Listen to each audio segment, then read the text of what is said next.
WHCS Channel 29 presents Peninsula Group AAA High School Football. The Bethel Bruins and the Hampton Crabbers. From Todd Stadium in Newport News, this is Tim Cole along with Bob Hintz and A.G. Womble, and we are here at Todd Stadium for the annual clash between the Bethel Bruins and the Hampton Crabbers. Bob, we've got lots of different things to consider when we try and figure out who's got the best motivation in this game. Oh, Tim, this is going to be a wild football game. You got number one Hampton, who has already clinched a playoff berth. They're going to host a game here in a couple weeks at Todd Stadium. Bethel controlling their own destiny. They have to win today. They make it into the playoffs, and they would play Phoebus here 2 weeks from today. We really got a situation where you got a muddy field, and one coach thinks it favors him a little more than the other one. But I look at you and I. Here you are a Hampton High graduate, and I'm used to be a coach at Bethel High School. We're going to have to keep our hands off each other during this ball game, Tim. Well, this game pits the number one team in the state, the Hampton Crabbers. They are 7-0 in the district, 7-1 overall. They only play a 9-game schedule this year. Tough to find opponents. No one wants to play them. Bethel, on the other hand, we're 5-0 in the district at one point. They've lost 2 in a row in the district. They've lost 4 overall. They're 5-4, but records mean nothing in this game. The sun, as you can tell, is breaking out here. It has rained profusely for the last hour or so. The field is going to be soaking wet, but it probably won't make any difference at all because there's a lot at stake in this game. Hampton wants to continue their winning ways. Bethel, their season's over with if they lose today. So they want to, of course, win and advance to the playoffs against Phoebus. We look for a great game, Bob. Who do you predict's going to win it? No prediction. We're going to wait and see. It's going to be a good game, Tim. All right, and A.G. Womble had a chance to talk to both coaches before we come back with our starting lineups. I got Crabber coach Mike Smith. Mike, another big game. What type of preparation did you go through this week with the team? Well, it's the same as usual. You know, you just prepare for things people have done and just try to work on good basic stuff, you know, take care of anything that other people do. What do you expect from Bethel today? Well, you know, it's hard to say, you know. Weather conditions being what they are, I think it limits both teams offensively is what, you know, would like to do. You know, they're throwing the ball well right now. We've been throwing the ball real well, so, but this is going to hinder both teams throwing, I think, you know. Who would this field condition maybe favor? Well, I don't know that it would favor either team. You know, you got to play on both sides of the ball, and it's going to be muddy on both sides. 40 biggest seconds thing in a game like this a lot of time is turnovers, you know, and handling the ball. Our defensive back, someone's slipping, you know, and that normally wouldn't. So I guess, you know, both teams are relatively quick, so I guess it's just as unfair to one as is the other one. Mike, last year, at the end of the game, of course, you lost to Bethel, but the team, they're not looking ahead to the playoffs, are they? Well, I don't think so. You know, we got beat last year, and, you know, we kind of brought it on ourselves. They did a good job, and I think the attitude's different this year. I think we're going to play better and play with more enthusiasm than we did last year. We didn't play with a great deal of enthusiasm, and they just took it to us, you know. Well, Mike, good luck today and good luck in the playoffs. Channel 29 is going to be following you all the way. All right, A.J., thank you. Good luck. We got Bethel coach Dennis Kozlowski. And, Coach, very big game for the Bruins today. You control your own destiny here for the playoffs. Well, we're in a very good situation in that we do control our destiny, so to speak, with the game here. And I think the factor will be the field conditions right now. Hampton's passing game is very effective, and, of course, they move the ball well on the ground. Their running backs are tough. We may have a slight advantage. Our backs are a little larger than theirs, and, of course, our offensive and defensive lines are a little larger. In this muddy field conditions, I think we might have a slight edge in that regard. The kicking game, pretty much fairly equal. However, straight-on kicker sometimes has somewhat of an advantage over a soccer-type kicker on very wet field conditions. Of course, the key factor will be the snapping by both centers to get the ball back to the punters, and who could keep the other team deep inside their own territory and try to prevent turnovers. Guys, last year, of course, you remember the Bruin big win, 16-0 over the Crabbers. You think the Crabbers remember that? Well, I don't think there's any question about it, and I'm sure they're fired up. But I'll tell you what, we're a little fired up, too. All right, good luck today, Kaz, and if you make it to the playoffs, Channel 29 is going to follow you all the way. Thank you, A.J. All right. Back at Todd Stadium, the co-captains, or I should say the tri-captains for the two teams, are meeting at the center of the field. And we're going to have that for you live as we have our camera down there, as well as the referee is mic'd for today's game. Each other. All right, stay with me just a real quick second. Look, this is a very good day for football, even though the field is a little bit mucky, but that doesn't make any difference. Y'all are excellent ball clubs, both of you. Means a lot to both of you. We're going to have a good ball game today. Keep everybody safe. That's our job to do out here for you, okay? I want y'all to play the game. Let us officiate. You answer me? Would you do that? Would you do that? All right, very fine. All right, I'm going to introduce the officials for you today. I said I'm Mr. McCuller, Mick McCuller, your referee. I got Mr. Klemensick as my umpire, Mr. Chisman as my linesman, Mr. Sparrow as back judge, and Mr. Roby is my line judge. Okay, let's go into the coin toss. We've had it prior to right now, and Hampton has won the toss and deferred to the second half. So let me tell the stands that. Hampton won the toss and defers to the second half. All right, Bethel, you had your choice. You chose to receive, correct? All right. Hampton, you're going to kick from behind me, so if you'll rotate right around, I'll give that signal to the press, and we'll be ready to go. Bethel will receive the football. Hampton's going to kick.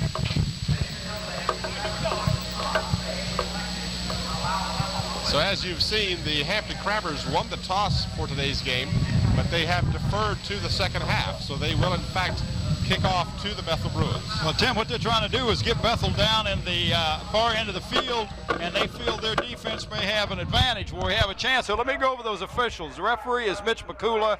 The umpire is Ryan Kilmanix. The lineman is Tom Chisman. Line judge Gary Roby, and the back judge Ray Sparrow.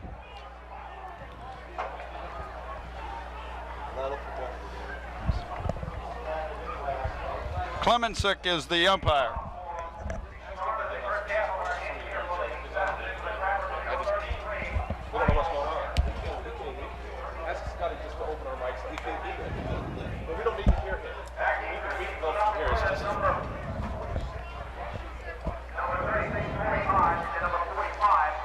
Tim, well, we got a chance here.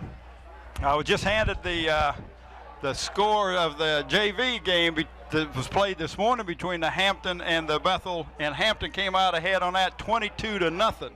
So I know the varsity would like to repeat that today. So we'll see the kickoff, and kicking off for Hampton.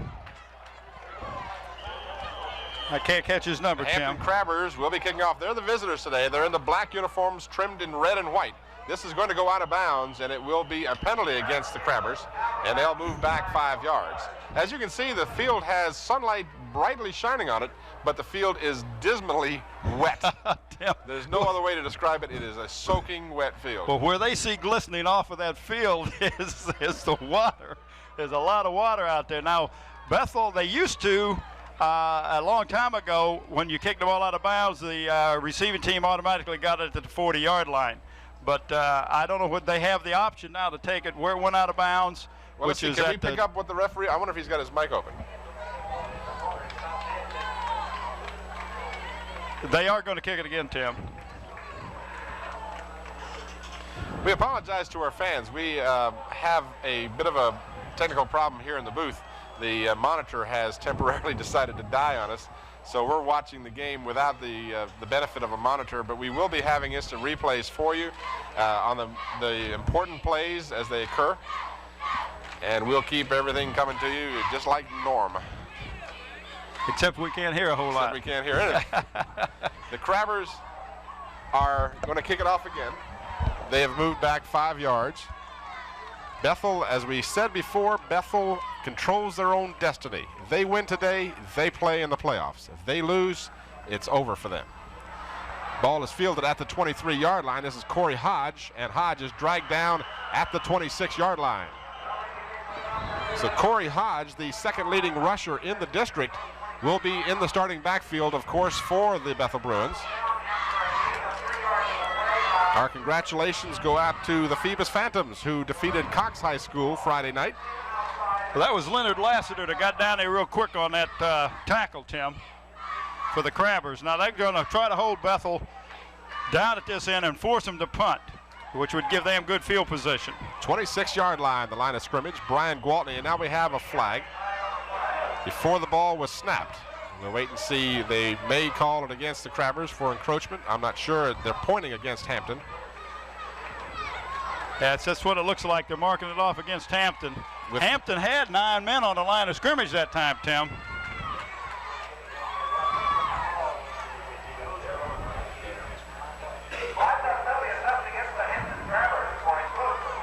All Our referee, Mitch McCullough, marks the ball, so without even snapping the ball, it's 1st and 5 for the Bruins. Now it's an 8-line front for the Hampton defense. Corey Hodge, 2 yards in a cloud of mud. That field is atrocious. Used to be a cloud of dust, but there's going to be no dust out here today, Tim. This whole field is ringed in water. They were trying to pump out some of the excess on the sidelines, but they've kind of given up on it. Going to have a replay. Nope, we're not going to have a replay of that. Started to say we would have a replay, but we'll hold those replays for you. Pickup of a couple, 2nd down and 3. Hodge, right side, dragged down before he gets the 1st down. And you can see on your screen there the players sliding to a halt on the sidelines. The rain, because of the high crown on Todd Stadium, the rain does drain nicely, but it drains nicely right onto the sidelines. Yes, it does, Tim, and it's right into the feet of the ball players and the coaches. 3rd down and about 1.5 yards to go for Bethel. And now a flag, another flag, our 2nd penalty in this series of downs. I'm not sure. I have not been able to hear our referee. I understand he is mic'd, but I'm not sure. Well, if it's against Hampton, it's going to be an automatic 1st down. And that's what it is. In fact, a penalty against the Crabbers. So 2 penalties have hurt the Crabbers and have given. Got dead ball encroachment on the defense. It'll be a 1st down. Well, that's the first time we've had a chance to hear McCullough. All right, it is a 1st down at the 39 for Bethel. 10:20 remains here in the 1st quarter. Corey Hodge carries. Corey Hodge will do the bulk of the ball carrying for Bethel. He will that, Tim. Remember when we was talking to Coach Kozlowski at the beginning of the game, he said it was going to rain up until about 1:15. Then it was going to clear up and be a nice day and then rain after game. And sure enough, that's what happened. So he figures he's got an insight here, a good prediction. I don't know, but we'll see what happens. Pickup of about 3 for the Bruins. This is Hodge again, struggling to get to the 44. Several Crabbers in on the stop. The Crabbers have 5 shutouts this season. They were last beaten by Bethel last year in a shutout, a rare time that the Hampton Crabbers have suffered the other end of a shutout, and they were beaten 16-0. And don't think for a minute that this Hampton team doesn't remember that. They do remember, Tim, and they were embarrassed by that. They just did not go out and play. And we have whistles and yet another flag before the play got underway. And then another flag comes in. Incidentally, before I go any further, let me correct myself and certainly not slight Maurice Turner of Phoebus, but he is in fact the 2nd leading ball carrier in the district behind Bullock coming into this game as far as scores are concerned at any rate. In rushing, Hodge. Taking a swing. All right, we got live ball, two dead ball fouls. We got 1 green, 1 ball. All right, you can hear 2 dead ball fouls will be the call. Hodge is 2nd in rushing. He is 3rd in scoring in the district. I'll get this right yet. And Bullock is 1st. That's before Friday night's games. Now, understand Turner. Dead ball procedure on the offense.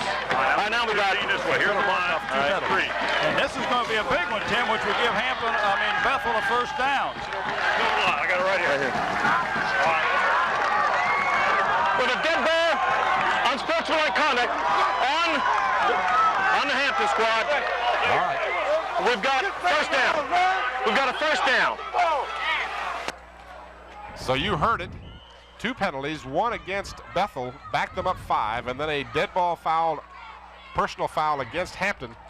I didn't see much going on that. I don't either. There was 1 Hampton player surrounded by about 5 Bethel players, and the side judge threw the flag in there and threw it against Hampton. Evidently, he thought he was trying to incite confrontation or something.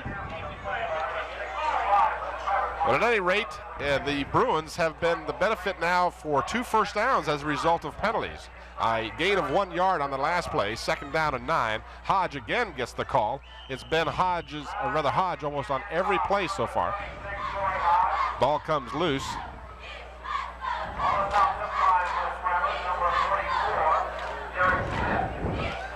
Bethel had a win streak of sorts going. They lost the initial game of the season to a strong Norview squad, and then came back and won 5 games in a row before losing to Pulaski County. I'll get back to that in a minute. This is Fountain driving down close to the 40-yard line of Hampton.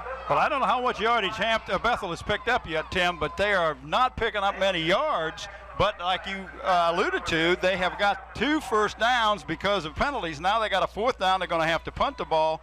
And the punter, if we see him warming up, Mr. Todd Kelly can really get a foot in that ball. And if he turns it over and this ball on this wet field will kind of die, it will not roll much. It will hit and kind of slide. So let's see if the Hampton Crabbers put on a rush. It looks like they've got quite a few men up in the line of scrimmage. 4th down and 5 for Bethel. Kelly gets a good snap, a little bit of pressure. The left-footed kicker gets it away. It's fielded at the 15-yard line by Tony Hyman, and he gets out to about the 18-yard line where the Crabbers will have it 1st and 10. An exchange of words between a couple of the Bethel and Hampton players. Well, Tim, there's no love lost between these 2 teams at all. The Hampton Crabbers will take over. Their offense is led by quarterback Eric Hunter and the running of Todd Summers and Dwayne Murphy. And don't forget Mr. Capehart. Donovan Capehart will be a big integral part of that running attack, Tim.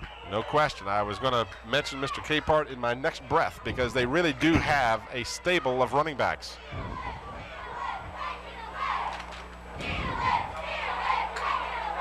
Both teams sticking to the ground here. Dwayne Murphy gets the first call of the afternoon for the Hampton offense. Murphy hasn't got as many yards on the season as Capehart. Capehart comes in with 498 yards on the season, but Murphy has the better per carry average, averaging more than 6.6 yards each time he carries the football. You know, we had a chance to talk with Coach Kaz before the game, and he was talking about which team would have the advantage, and you undoubtedly heard in the interview that AG did with Kaz.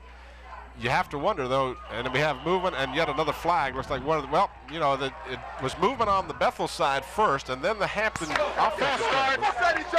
Well, it looks like it's against Hampton. The guy, if the Bethel man can go towards the line of scrimmage all he wants to, he just cannot get into the neutral zone. Dead ball, first start on the offense. Repeat the down. You'll see where 75 moved early for the Hampton Crabbers. And that kind of puts Hampton in the hole, Tim. They have been on the wrong end of 3 penalties. It's really hurt them. Actually, 4 penalties for 30 yards to this point. Complements those statistics of Jerry the Z, our stat man today, out to the 25-yard line. Capehart carries for the Crabbers. And Tim, that was a draw play or a delay off the right side, and there was really a big hole because he picked up a good 8 yards on that, 8 or 9 yards on that play because they had, it was about 2nd and 12. They've marked the ball at the 25. They need to get across the 29 to get the first down. So it marks a 3rd down and about 4 for the Crabbers. Again, movement on the line, and Hampton is not playing like a team that's ranked #1 in the state. Boy, they sure aren't, Tim. They are really hurting themselves. Go back. Right here, Danny. Dead ball. How many yards is that, Tim? Penalty-wise. Repeat the down. Well, that's their 5th penalty for 35 yards so far in the very opening moments of the game. 5 minutes and 37 seconds left in the first quarter. As a former coach, Bob, what do you normally attribute that type of thing to? Lack of concentration? Well, that plus you're really anxious, you're keyed up, you're ready to go out there and you want to hit somebody, and you're not concentrating on the snap count.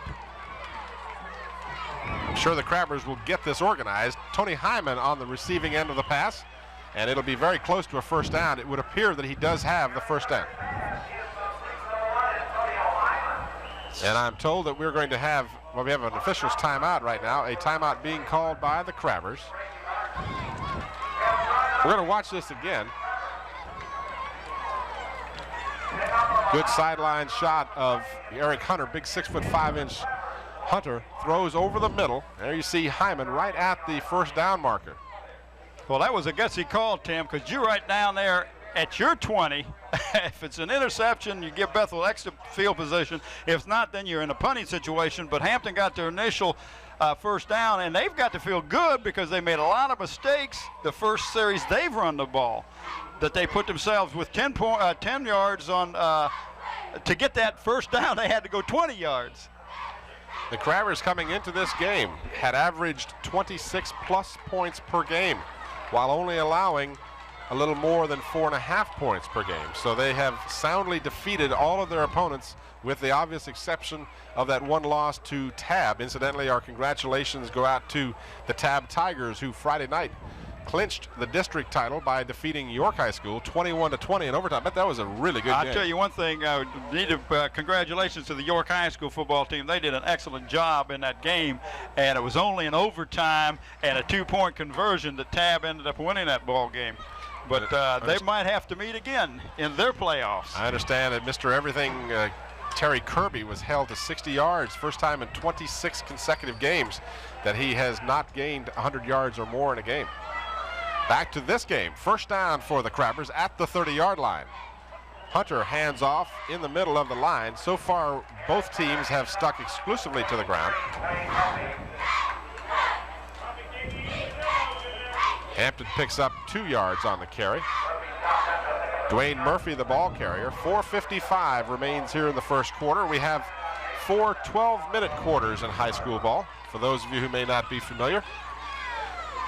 I remind you as well that we will be following any Hampton High School team that advances to the playoffs. And as we stand here right now, both Phoebus and Hampton are assured of postseason play.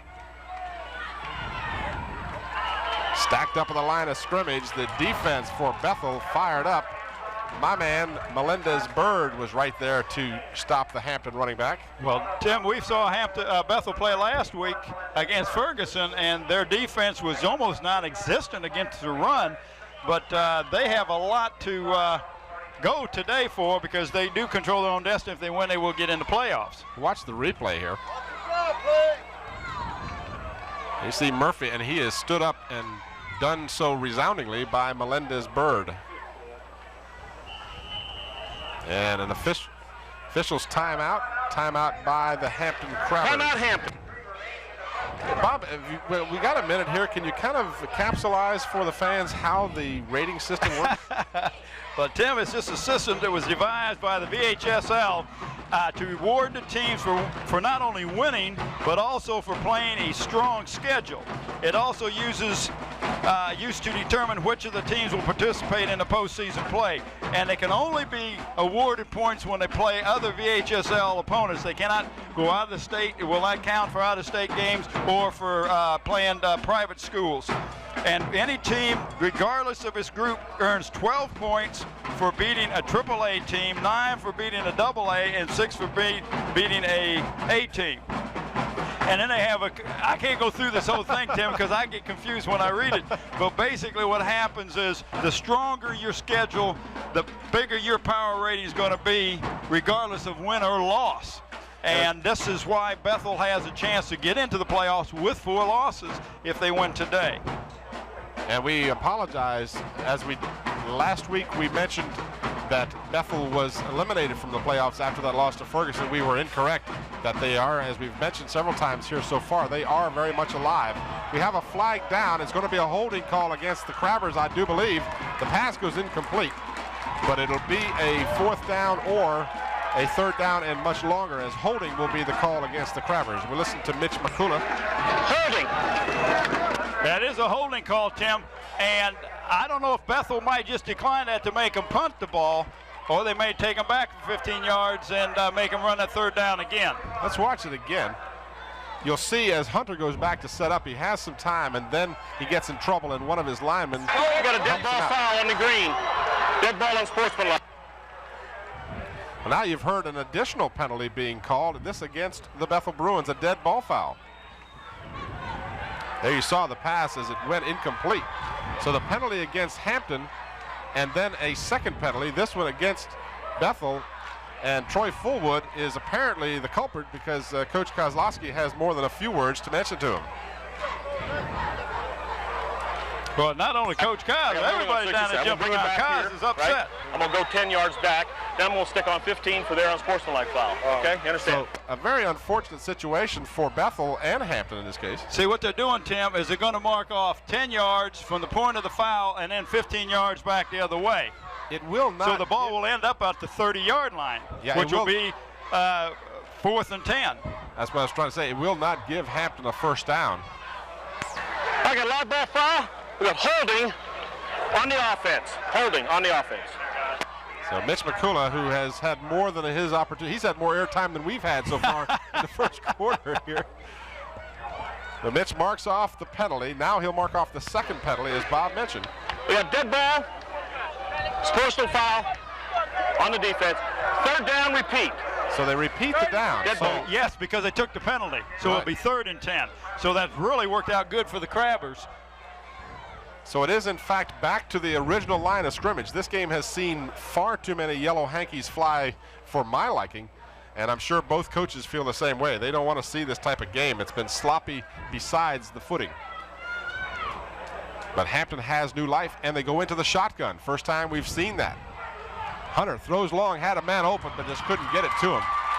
The intended receiver out around the 40-yard line was number 89, and that is Aaron Monday, one of his larger receivers. Monday going in at 6'6", but even he couldn't reach that one. Well, Tim, in a normal field, he probably would have caught that ball because I'm sure he lost some of his speed because of the conditions. The conditions of the field are most undesirable between the 40s, where you might imagine most of the play takes place. So the Crabbers will be forced to punt now, 4th down and 10, standing back at the 15-yard line.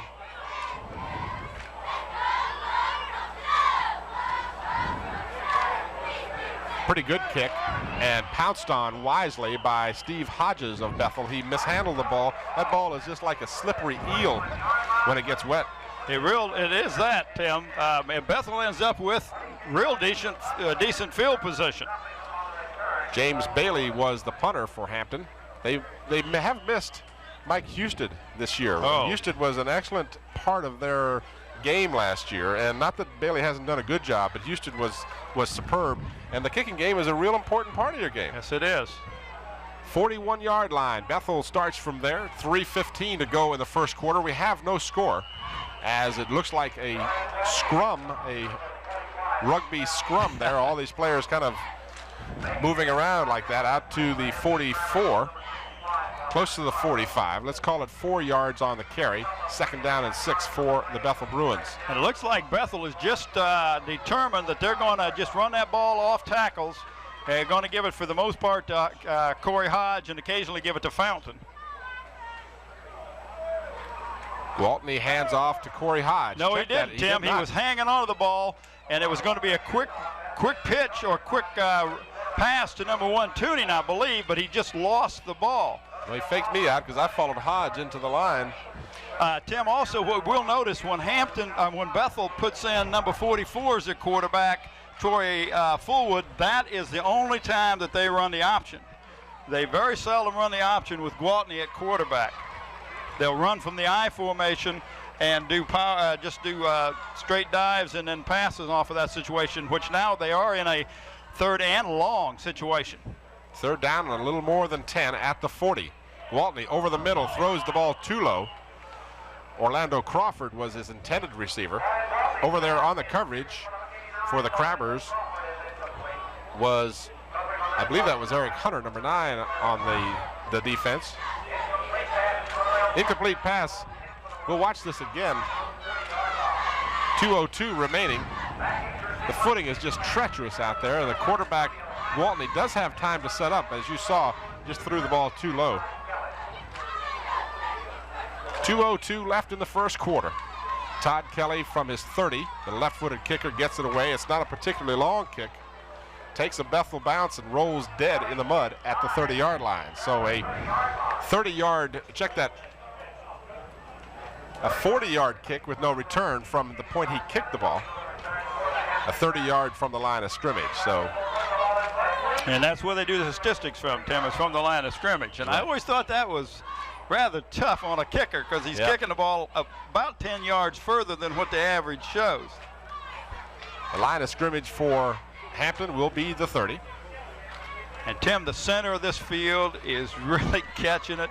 It is muddy out there now, and that's where they're going to play most of the ball game. Is going to be played between the 30s. Eric Hunter pitches back.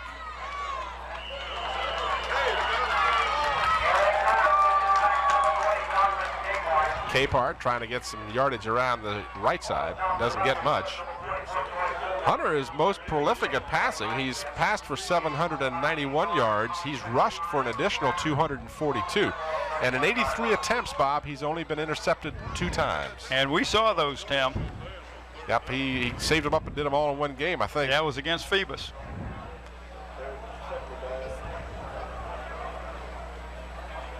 Pickup of about a yard, 2nd down and 9 for the Crabbers. On the draw play.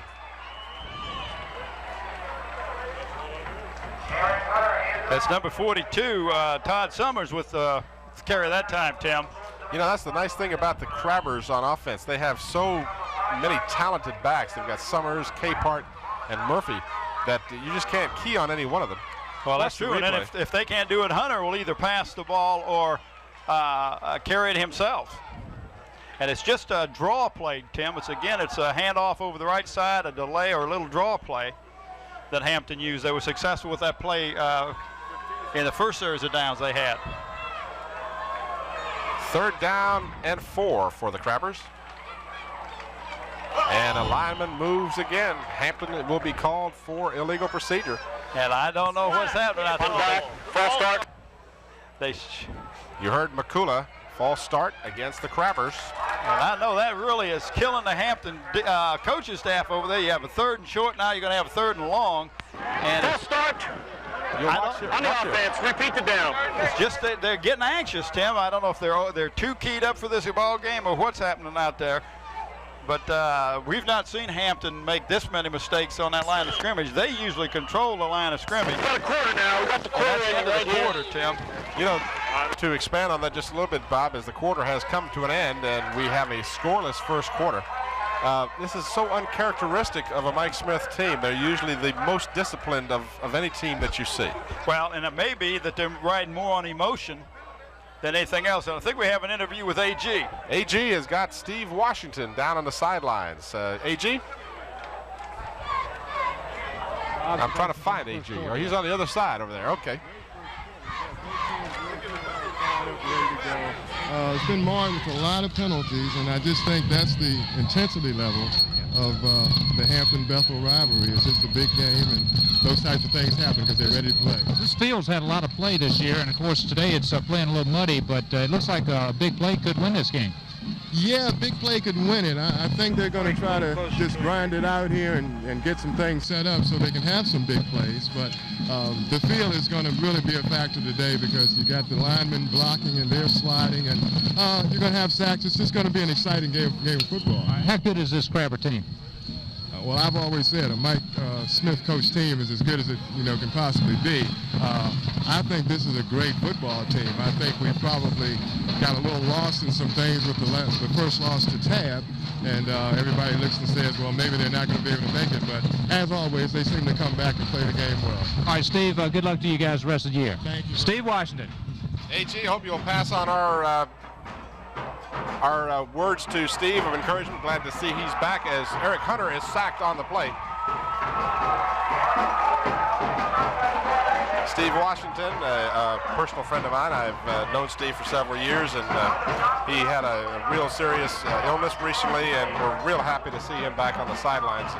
Well, Bethel guessed right that time, Tim. They went in on they run a blitz and just came in and caught Eric Hunter before he had a chance to set up. So it's 4th down for the Crabbers. Neither team able to sustain a drive here in the first half. Bailey back at the 15-yard line, short kick. And it takes a Hampton roll right to midfield and doesn't quite get there as it will be downed by the Crabbers at the Bethel 49-yard line. Excuse me, the Hampton 49-yard line as they've switched sides of the field here at the quarter conclusion. Tim, you'll see now where the kicking game becomes very, very important. Bethel is kicking the ball a little bit better, punting the ball a little bit better, and as you notice, every time they switch the ball, Bethel gets better field position. They had it on the 40 last time. Now they got it on the 49, so they're 11 yards closer to the end zone after that exchange of punts. We were talking about Hunter's ability to pass. In just a moment, I'll tell you about Brian Gwaltney. Gwaltney hands to Corey Hodge. Hodge slips and slides for a yard or two. Over there on the stop for the Crabbers, Antonio Hyman, number 1 over there. Gwaltney is 6th in the district in passing, number 6 coming into this game. In 9 games, he had 416 yards, averaging 46 yards per game. That ball being so slippery this afternoon, I don't think we're going to see a lot of passing from either team. Pickup of a little more than 2. Second down and call him 8. Hodge, again, Tony Hyman there along with Kenny Owens, number 2. And they drive Hodge out of bounds, stopping the clock. 10:19 remaining here in the first half. You've just joined us. We're at Todd Stadium, the 5th of November, 1988. Tim Cole, Bob Hintz, and A.G. Womble for the annual clash between the Hampton Crabbers and the Bethel Bruins. And Tim, we got a good crowd out here, even with the weather as threatening as it is now and as rainy as it was beforehand. And this is a big situation. Bethel 3rd and 8. Bethel Bruins looking for the first down. Gwaltney turns, has time, throws. It goes incomplete as there were no less than 4 Crabbers around the intended receiver, Big Todd Kelly. But Gwaltney's pass was not really close. Well, Tim, it was tipped by one of the linebackers about 5 yards or 10 yards in front of the intended receiver. So Bethel did a good job. I mean, Hampton did a good job dropping back into their zones with their defense and broke up that pass. And Coach Kaz is really upset on the sideline talking to Gwaltney that he didn't hit or didn't throw or didn't do something he wanted him to do. Todd Kelly standing back at his 40 as we're looking at another 4th down situation. Kelly's kick is end over end. Takes a Bethel bounce. Kelly had contact with one of the Crabbers, or I should say the Crabbers had contact with Kelly, but the referee right on top of the play ruled that there was no penalty. But now field position. Yeah, look at the field position. That's where your kicking game comes into play. Now, if Hampton doesn't get a first down here, they're really going to give Bethel awesome field position, Tim. You know, it's really a seesaw game here. It's trading field position each time you kick the ball. Well, but the footing may be just a little bit better down at this end of the field than it is in the center, so they may give them a little added incentive here if they can stop hurting themselves with their penalties. First down from the 8-yard line for the Crabbers. No score, 9:44 remaining in the first half. Left side carry for the Crabbers. Dwayne Murphy carrying for the Crabbers out to, well, let's see where they mark the ball. Looks like they're going to mark it at the 11. But yeah, about a little old past the 11, Tim, so they picked up pretty good yardage on that first carry. We'll watch the replay as Summers comes into the lineup for Murphy. Hunter just on a straight handoff over the left side. Second down and about 8. This is Summers, not much happening there, so the Bethel defense doing a good job of containing the running game. Well, they can almost bet it's going to be that no way that Mike Smith was going to put that ball up in the air on first or second down, not with the field position that you have.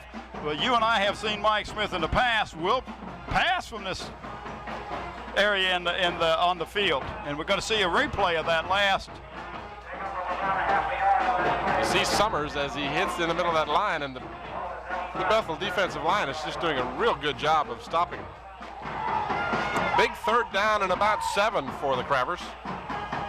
And we have flags once again. Somebody got delay on the offense. Well, there's a delay of game against the Crabbers. So it looked like Bethel might have left a little soon, but they didn't do it because the delay of the game, the 6th penalty against the Crabbers here in the first half. And Tim, that puts the ball at the 7-yard line on the offense. So that moves it back relatively close to the original line of scrimmage, actually about 1.5 yards behind the line of scrimmage from the original line of scrimmage, I should say. So it's 3rd down and about 11, almost 12 for the Crabbers. And they are in the shadow of their own end zone.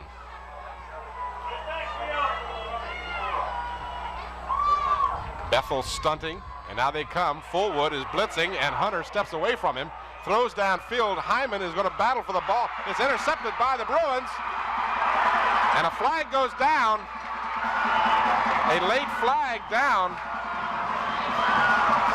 But the Bruins have intercepted the ball, and that will stand. But we've got an injured player down on the field. And that's the intended receiver, Tim. He was hit from behind, I believe, after that that interception. Let's see if we'll see the replay. This. Maybe we can catch it on the replay. Hyman's shaken up pretty badly. Let's watch and see what happens here. You see Hunter step up and avoid the rush by the oncoming linebacker. Let's see what happens here as Hyman is hit. First of foul. Illegal block. Illegal block. It was illegal block, Tim, is what it was. On Black. On Black. Melendez-Bird. They're going to call that against Hyman? It can't be against Hyman. How could it be an illegal block against Hyman? He was the one that was blocked. Well, let's wait and see. Melendez-Bird came in and hit Hyman after Hyman was down on the ground. That's. Wait a minute, we got. I don't understand that. How could it? When the block?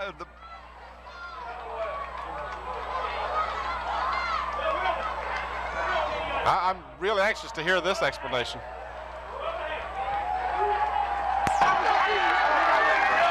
We have a change of possession, and we have a personal foul clipping on the defense, and it's a first down. How do you have a clip against the defense, Bob? They just got the wrong player. I can't believe that Mike Smith hasn't called a timeout to protest this. This is ludicrous. Flags again as Hodge gets the call. Hyman was shaken up on the play. He was the one that was hit from behind by hit Melendez. And they called a foul on him. That can't be. I'm still in disbelief, and what is even more disbelieving is that Mike Smith motion on the green. I'll reserve any further comment. I've never seen a call more bizarre than that one. A penalty this time against Bethel, as we probably renamed this game the Penalty Bowl. Well, maybe the wrong thing to do was to give the umpire give him the microphone. Please explain to me what possibly could have happened on that play. Motion. Motion on the I'd like offense. to see that replayed again. I hope we can store it because I'd like to show that to the officials. Yeah, there's no way. He blew it. Hyman was on the ground. Well, back to the play here. I'm getting a little excited because regardless of who you're pulling for, that play was ludicrous to call it that way. Going out of bounds is Hodge, as Bethel, in all of this strangeness, is in a scoring threat situation here. 7:41 remains with the clock stopping with the out of bounds play. But the ball is at the Hampton 14. And it is 2nd down with a 1-yard loss on that last play.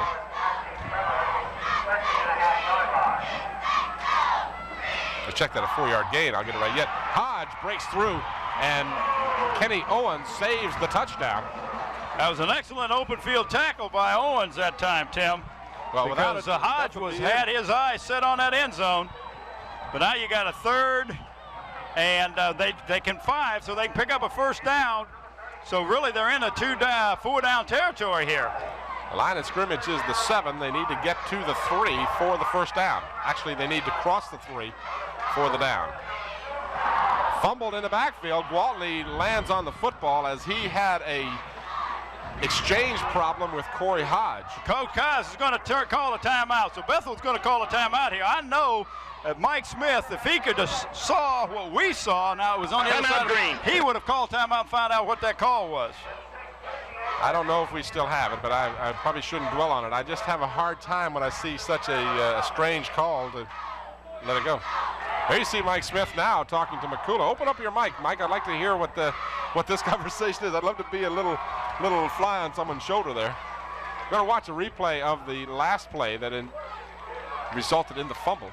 Well, I would like AG, maybe if he could get up with the official at halftime and find out and tell him, you know, for what we saw, our position up here, that the Hampton man was the one that was illegally blocked, and then they called a foul on him. So if AG, if you can hear me, maybe you can get him.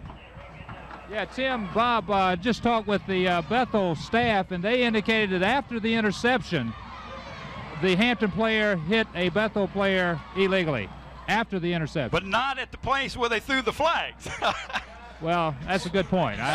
Certainly it wasn't Hyman that did the hitting, because he was already down. He was grabbing for the man who made the interception. By the way, let's give credit. Well, we got a field goal attempt coming up here with Troy Fullwood, and he's a straight-ahead kicker, so he may have an advantage here. 31-yard try out of the hold of Brian Gwaltney. Fullwood's kick is good. It just got over, just cleared, and that's all you need. So Bethel breaks onto the scoreboard with a 31-yard field goal. Troy Fullwood, who was in the doghouse earlier in this quarter. Let's watch that replay again. We're going to have I know I'm dwelling on this, but I'm in disbelief of the call. This is the play where Hyman is the intended receiver and the ball is intercepted. Now let's see if we can see the block that supposedly drew the flag. Here's the pass. It's going to be fought for between Tracy Barkers. Now he's got the ball. You can't clip the man with the ball because you're trying to tackle him. Now watch Melendez Bird come in and hit Hyman from behind. And then you see the official right here throwing the flag. He throws the flag in the exact area that play took place. Well, it's all for naught, because what counts is the fact that the game has continued. And I apologize for getting on this tirade, but I know you appreciate this too, Bob. You hate to see an injustice of a bad call. No, that's, if you're going to win the game, you win it because you played, and that kind of a call like that gave Bethel the ball inside the 20 instead of at the 40. 1 minute and 8 seconds on the drive. 13 yards, 6 plays, culminated with a 31-yard field goal by Troy Fullwood, who had been called earlier for a personal foul and had drawn the wrath of Coach Kozlowski. He certainly has bettered his relationship with the coach with that excellent field goal. Right up the middle, out to the 38-yard line. Steve Hodges finishes the tackle.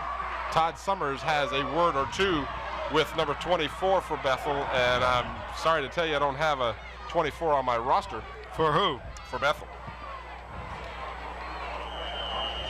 Sure don't. So he'll be the unnamed player for the time being. At any rate, good return for the Crabbers. Let's watch it on the replay. This was Aaron Matthews on the specialty team, doing a good job of returning this ball. And he is a pretty good quarterback in his own right. He would be starting for a lot of schools, Tim, but he's playing behind Eric Hunter. There you see him tripped up, and then the finishing tackle by Steve Hodges. Yet another flag, and I believe we'll see yet another delay of the game.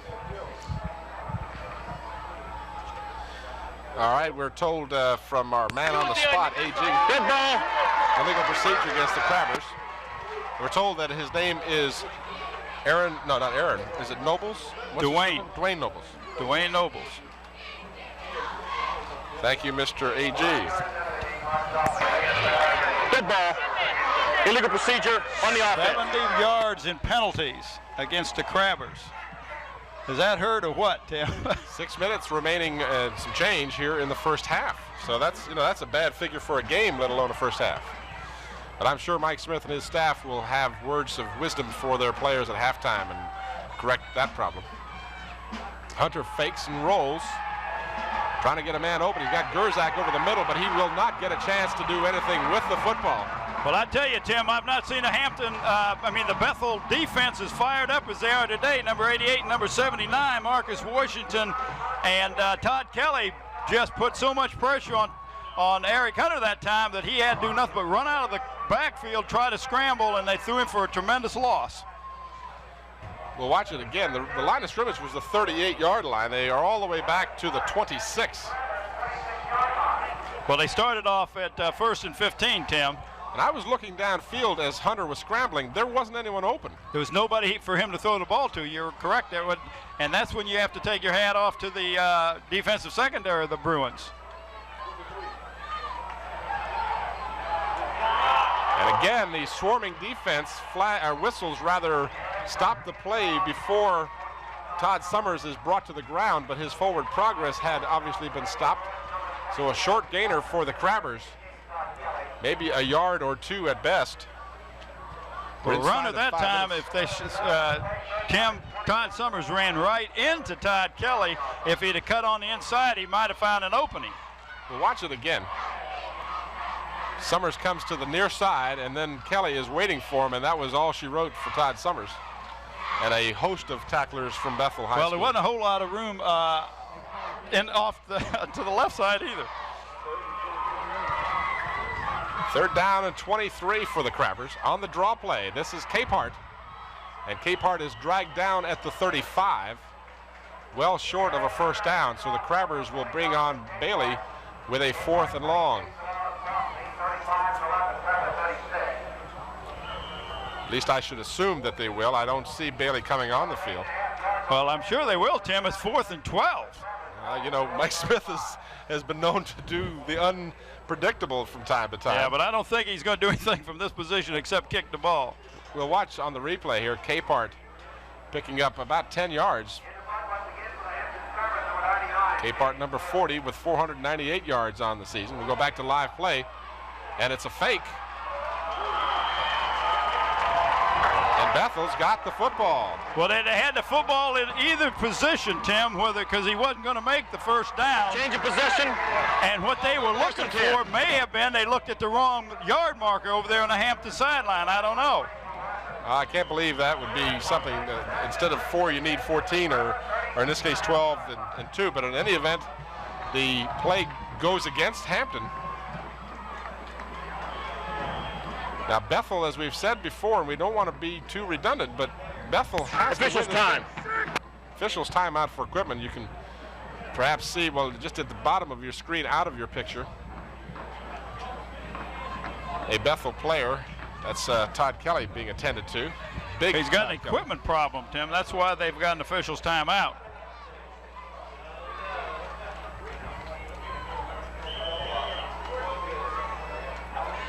Kelly is amongst the leaders in receptions on this season. He is 7th in the district with 14 catches and averages about 22 yards per game in receptions. He comes to the near side. Now check that, Crawford comes to the near side and now flags again. And I believe this time it's against the Bruins. Dead ball. Procedure on the offense. You saw and heard referee Mitch McCullough.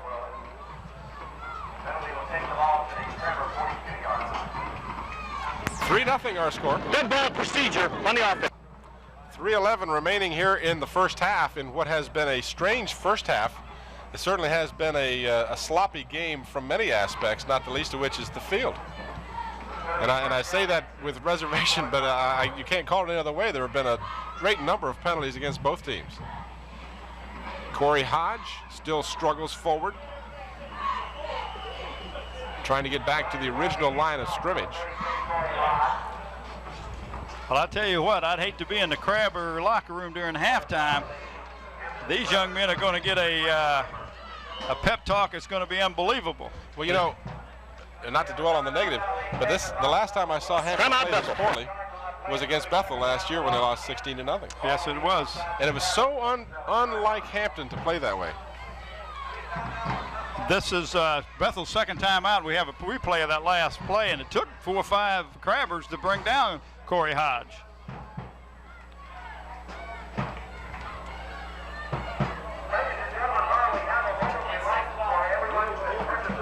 There you see Hodge as he is dragged down by several Crabbers, as you mentioned, Bob. 2:40 remains. The rain has held off here in the first half. Just to give you some individual statistics as we've gone along here, Corey Hodge has carried 11 times in this game for 30 yards. Gwaltney has been sacked twice for minus 11 yards. Fountain carried the ball once for 4, and Hodges once for 2. On the other side of the ledger for the Crabbers, Hunter has been sacked twice for minus 15 yards. Capehart has 3 carries for 17. Summers 3 for 7. Murphy 3 carries for 11 yards. And not much offense. The penalties have been substantial. Well, those are the ones that's been the dominant factor today, has been the yellow flags. Bethel 4 penalties. As Gwaltney, another flag goes down. Gwaltney completes the pass short of a first down. And where that flag was thrown, Tim, it could very well have been a holding call. Bethel's been penalized 4 times for 25 yards. Illegal use of the hands on the greens, people. So Bethel will get yet another penalty, and 10 penalties, count them, 10 penalties against Hampton in the first half for 77 yards. 7 of those have been illegal procedure, I'm told. And that is uncharacteristic totally of a Hampton team. Absolutely. I don't know if these, you know, from going back to what we were talking about before, Tim, that could be that you're just over anxious. You might have been able to detect the holding there. The pass was completed, but it goes for illegal use of the hands on the green team. We'll repeat the down. Be second down again. Marcus Washington, number 79, was the guilty Bethel Bruin. Holding, backs the ball up to the 46. Check that 47. 2nd and 21 for the Bruins. This is Corey Hodge going around the right side and goes out of bounds at the Hampton bench. Then Kenny Owens takes a header over that bench for the Crabbers. And I see him get up all right, so we're happy to see that. Pleasure to see Dr. Don Musselman up here. Yeah, we may get another headset here and get hooked up. Oh, he says no way today. He has a tough time with these things because he has to try and be neutral about his allegiance. That's the truth. Pickup of 5 for Hodge is 3rd down and 16 for the Bruins. They lead 3-0 on a 31-yard field goal by Troy Fullwood, as now the Bruins will shift into the shotgun. And a flag again. We'll wait and see what they call. 58 green is in the neutral zone. We got a dead ball. Procedure on the green. So you heard exactly the call. 58 for the Bruins lined up in the neutral zone. And see, that's a no-no in high school ball. Shea Dixon, the guilty Bruin. So both coaches have watched their teams commit numerous infractions. Well, I don't know. I hope it's the... you don't see this many in 2 games. I was going to say something, I bit my tongue. So they backed it up to the 47 again, keeping our stat man with his calculator, and Corey Hodge is stood up and stopped dead in his tracks. A pair of Crabbers over there along with number 62. He was the Marcus original Simmons. hitter, number 62, Tim. He was the man, right? He was the first man in there. Marcus Simmons will get credit for that tackle. 2 minutes remain here in the first half. Bethel now looking at a 4th and 20. 4th and 21 for the Bruins.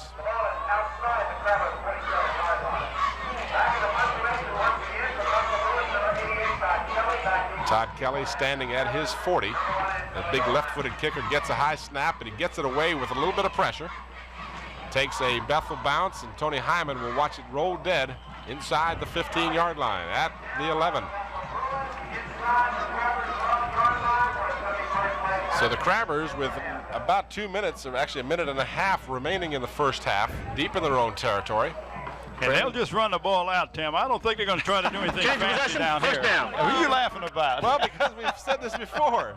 In fact, I think it was last year, this very same game. You think that's what's going to happen, and then Mike Smith has Eric Hunter throw the bomb. So you never know what they're going to do. Hunter can do it. He's got the receivers. His favorite receiver, Hyman, is the #1 receiver in the district, averaging almost 50 yards a game. Hunter hands off, the ball comes loose. The one thing Hampton didn't want to see happen, the ball is recovered by the Bruins. And that ball never did get into the hands of 42. That's Summers. Oh, number 43, I think it was, Tim. I don't know, one of the 40s. But he never had a hold of the ball. All right, we're going to have to take a brief pause while we switch tapes. We'll be back with the conclusion of the first half, but this timeout. Hard line. And that was an excellent, excuse me, Tim, that was an excellent pass. It was right on the money. But he was hit, and the ball went up, and had the Crabbers saw the ball, they may have gotten an interception there and rather than the ball hitting the ground. All right, we had trouble getting the shot for you, but we'll have that last play on replay, so bear with us. Ball goes incomplete, stopping the clock with 46 seconds to go. This is Hodge going around the right side. Now, Bethel called 2 timeouts earlier in this half. Yeah, they only have 1 timeout left, Tim. And they haven't called one yet, so I'm not sure they even have one left. 29 seconds. Certainly they want some time left on the clock. They're in no great hurry to get this playoff. I'm somewhat surprised. Inside of 20 seconds. They may be saving it for their very last attempt. 3rd down and 7. And a busted play. Gwaltney just went the wrong direction, Tim. He spun to the left, and everybody else, the whole backfield went to the right. So and there is the last time out with 6 seconds. A bit of confusion on the part of the Bruins there. Gwaltney, as you said exactly, Bob, turned one way and should have turned the other. Found himself standing there with the ball and no one to hand it to. And a lot of black-clad jerseys coming after him. I've noticed number 44, Troy Fullwood, is in the game, and he is counting off the steps, so he will attempt a field goal from that right hash mark, Tim. And this could be a big feather in Bethel's hat to go in with a 6-point lead. They got 6 seconds. They've got the clock stopped, and this is 4th down. So, you know, the one thing Bethel had to do to win this game, or at least one of many things, but not the least of which, was they had to eliminate the turnover, and they've been able to do that so far. They have not turned the ball over, and Hampton's turned it over twice. One on an interception that did lead to 3 points, and then, of course, this last fumble. This is going to be kicked from the 22, add 10 in the end zone, so it'll be a 32-yard attempt for Troy Fullwood. And it's going to be long enough, but it is no good. It's wide to the left. Wide. It's wide. 2 seconds remain on the clock, so Fullwood got enough foot in the ball. He did that, Tim, but he just caught it to the a little to the right side and pushed it to the left. Of course, he was angling to that side too. Then that's a tough angle. Well, the weather has been certainly cooperative here in the game so far. Tim, I see some blue skies. Blue sky and lots of sunshine. 2 seconds remaining in the first half. Hampton may try a Hail Mary. Of course, Bethel is anticipating this, and they've only got 4 men at the line, and everybody else is back in a prevent defense. Hunter has a strong arm. He won't use it here, as he simply hands off to end the first half. So Mike Smith, I would assume, I certainly wouldn't want to put words in his mouth, but I would assume his attitude here was, let's get into the locker room and regroup. Oh, let's get to our team squared away. We've given the Bruins a lot of confidence here by turning the ball over twice. Down to the field real quickly. AG's got Coach Kaz. All right, Kaz, you're up 3-zip. Second half, your thoughts? Well, you know, the weather conditions are dictating the way both of us have to play this ball game, and it's a good ball game, and the team that doesn't make mistakes is going to be the one that will come out on top. What adjustments in the second half? Well, obviously, we're going to do some things to try to move the ball a little more consistently. Defensively, we made only a few mistakes, so we'll try to correct those. Good luck to you. Coach Kozlowski. AG, thank you, and thank you, Coach Kaz, for giving us that very hurried comment. He's certainly concerned to discuss with his coaches and his players their adjustments to be made at halftime. We can't emphasize strongly enough how important this game is to Bethel. It is extremely important because with the win, they will play, and if I'm not mistaken, they will play Phoebus. If they don't change it, we're going to watch that replay of the fumble, the last turnover that almost resulted in points. This ball was never in the hands of the Hampton player. It just popped loose. And there you see a couple of Bruins. I see number 88, Todd Kelly, there on the pile with others. But that's how the Bruins got the ball back. So 2 turnovers by the Crabbers here in the first half. 1 led to a score, our only score. And at halftime, our score is Bethel 3, Hampton nothing. We'll return with second half action and first half statistics. But first, a brief timeout.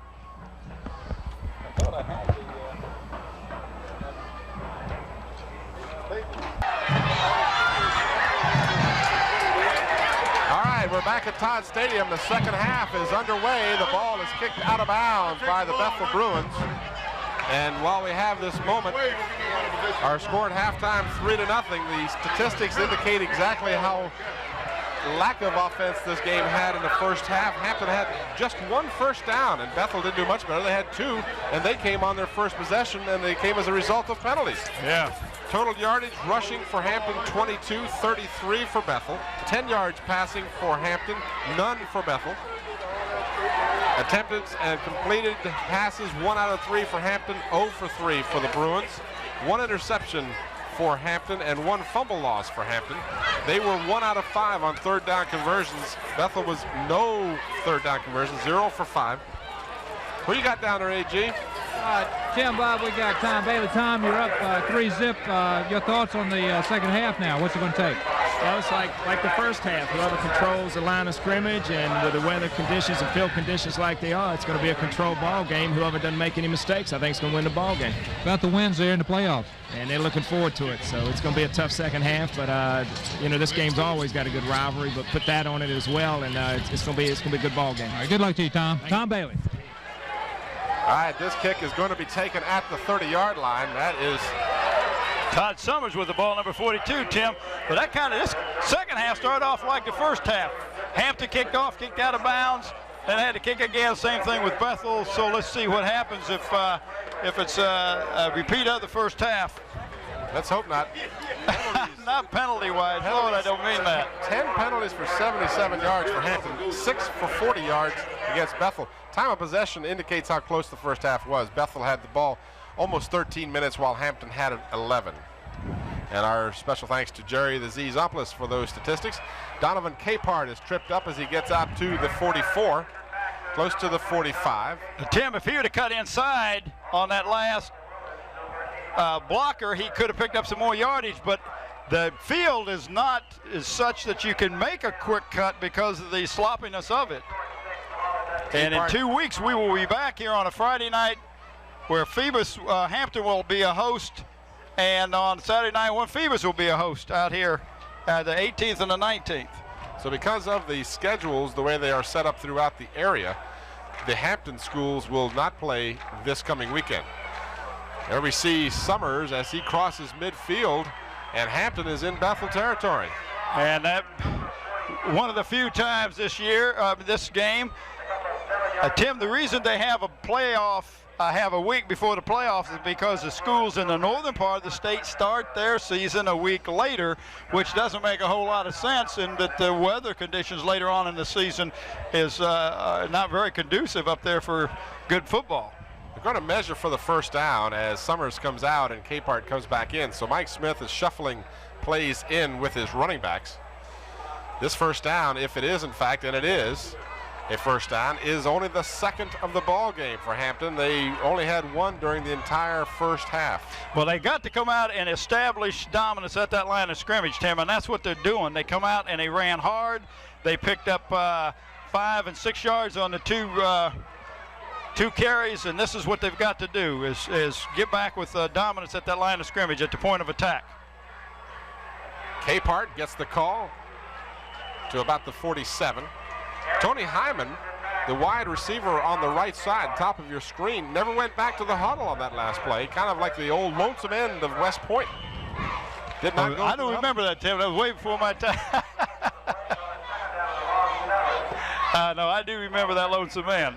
Capehart again comes out and Summers comes in. So the backfield is Dwayne Murphy and Todd Summers, along with Eric Hunter at quarterback. Hyman again lines up on the right side at the top of your screen. Handoff to Summers, and he bowls his way down to the 42. Tim, he kept his feet going. He was hit at the 45 and got 3 more yards just because he kept his feet moving and digging. Hampton's only lost this year, a 3-point loss to the Tab Tigers.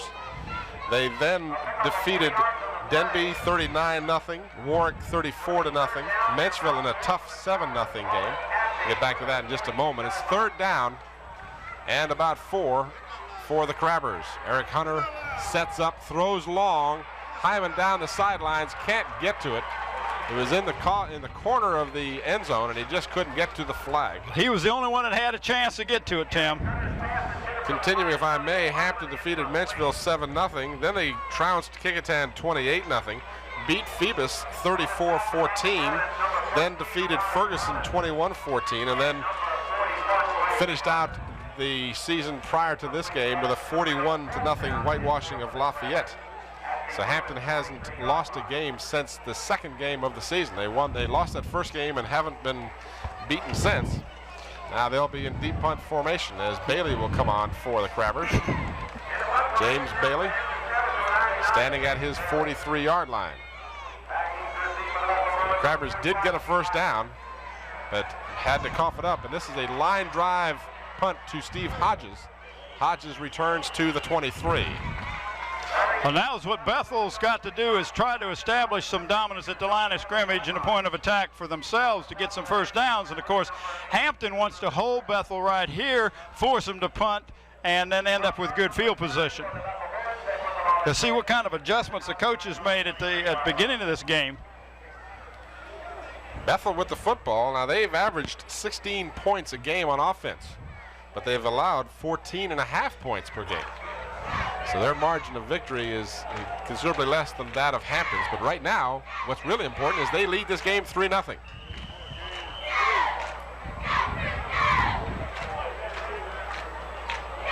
Ball carrier for the Bruins. Slow to get up, and that is Fountain. In fact, he's not getting up.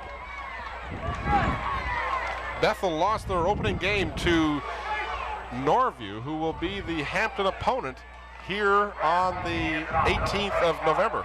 And Tim, that's just what I was going to do, is Hampton will play Norview here at Friday night on 18th, and then in Division 5, Bethel or Wilson, depending on who wins this game. If Bethel wins, of course, they will go, then they will play Phoebus here on the 19th.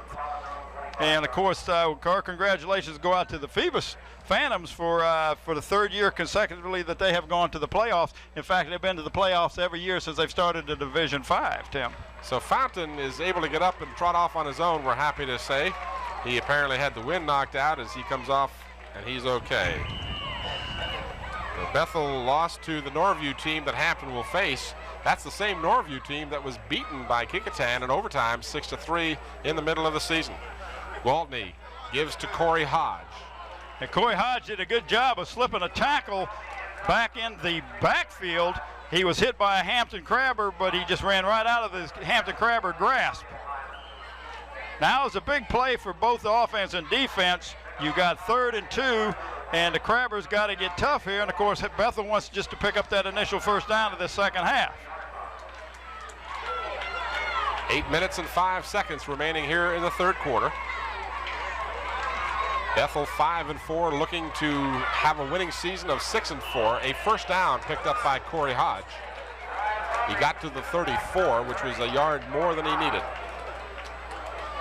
So Hampton is 7-1. They only have a 9-game schedule, and you know, on that power rating, that hurts Hampton because they don't get any points for that game they didn't play. And we have an official's timeout here, Tim, and I don't know if they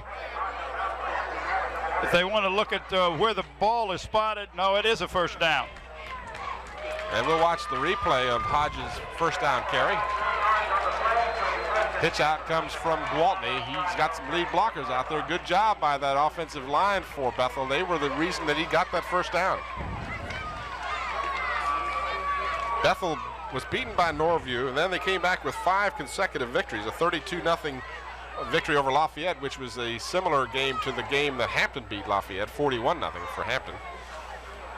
Stumbling in the backfield is Hodge. Again, the footing down on the field is treacherous. And let me be very quick to say that it has absolutely nothing to do with the expertise of the Todd Stadium staff, because this field has been in great shape all year long thanks to their efforts. Well, when you have this much rain and this much games played on this game. I was going to say, I don't know the number of games that's been played up here, Tim, but there's been an awful lot of games played at Todd Stadium this year.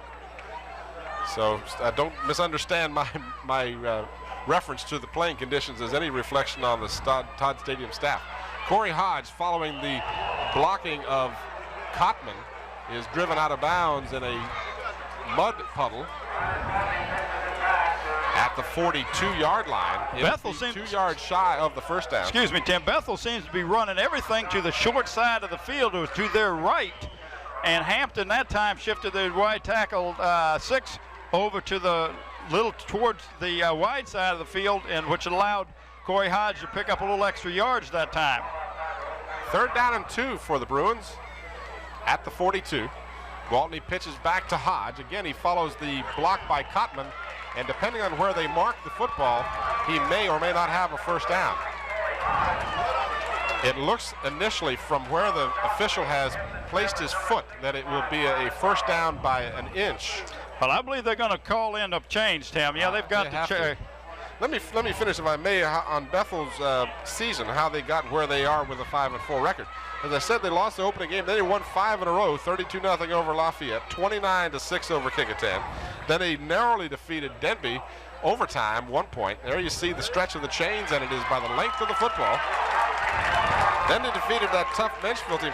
You know, on paper, Bethel is so similar to Hampton because the common opponents, the games were almost identical. They beat Lafayette handily. They barely beat Menchville. Then Bethel ran into Pulaski County and lost as Fullwood had a tough night, missing a field goal attempt and an extra point. They were shut out by Phoebus 34-0, and then they finished last week with a 2-point loss to Ferguson, a game we saw from Hampton University and thoroughly enjoyed. Of course, Coach Kaz didn't enjoy it so much, but he sure didn't. But that was a good game. That was Derek Gurley carrying the ball that time, number 21 for the Bruins, Tim. He's in there in place of Fountain. And he comes off the field right now. It looks like Fountain is back in. I'm sorry, I was referring to 21 as Cotman, and Cotman is number 20 for Bethel. I apologize for that. But you're absolutely right. Gurley is in there. Cotman plays defense and does a great job of it.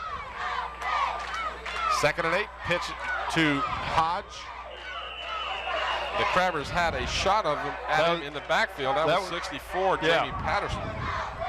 Slowed him down, and then Hodge was stopped at the 48-yard line. So they've continued to grind it out. We'll watch the replay again as Hodge gets the pitch out. But Tim, they are moving everything to the right. As you see, everything they have run since the opening series of downs in the second half for the Bruins have been to the right side of the field. Well, you saw the tackle. Gwaltney throwing down along the sidelines for Todd Kelly. There was contact, but there was no real opportunity for anyone to catch the ball. In fact, the contact was initiated by Todd Kelly trying to get to the football. Our roving reporter, A.G. Womble, down there helping out the crew. Watch out, A.G. Almost caught a football in the head during the warm-ups. Some dangerous stuff. Watch the replay here. This is the same play that happened a moment ago where you saw Hodge carry the ball. 4th down for the Bruins, 4th down and 6. And on the field is Todd Kelly. Deep punt formation, we've got flags down. Tim, that's be against the Crabbers, but it will not be enough for a first down, but it may make Coach Kaz think about going for it on 4th down and come up a couple yards short. I wouldn't be so sure that it's against Hampton. Oh, bite my tongue.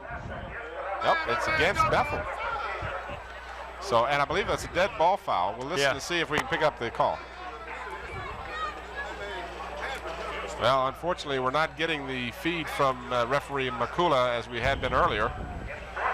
Nonetheless, it moves Bethel back 5 yards. It's 4th down and 11, and Kelly will stand at his 30. Gets a low snap. He gets pressure. He gets the ball away. He falls down, but no contact, and it's not a good kick at all as Bethel downs it at the Hampton 37-yard line. Tim, that was a low snap, which made him hurry anyway, and he saw the pressure coming in, and the Hampton Crabber defender did a good job going towards the ball and not towards the kicker, and Todd did a good job of acting. He acted like he got hit, but he didn't, and that was a good call, good no call. Kelly coming into this game was the 3rd-ranked punter in the district, averaging almost 34 yards per kick. So the Crabbers now trailing by 3. Starts from their 37. Eric Hunter Pitch is back. This is Capehart to the near side. Capehart in a big rain puddle. And he had number 43 out there, Dwayne Murphy, leading the sweep to the left hand, around the left side. Todd Summers will come in and Capehart will come out. So as I mentioned earlier, the Crabbers are bringing the plays in from the sidelines in the form of Capehart and Summers alternating. And we'll watch the replay of that last play if we have time here. See the very last part of it, as you see, into a big puddle of water in front of the Bethel bench. Pickup of 4, flags once again.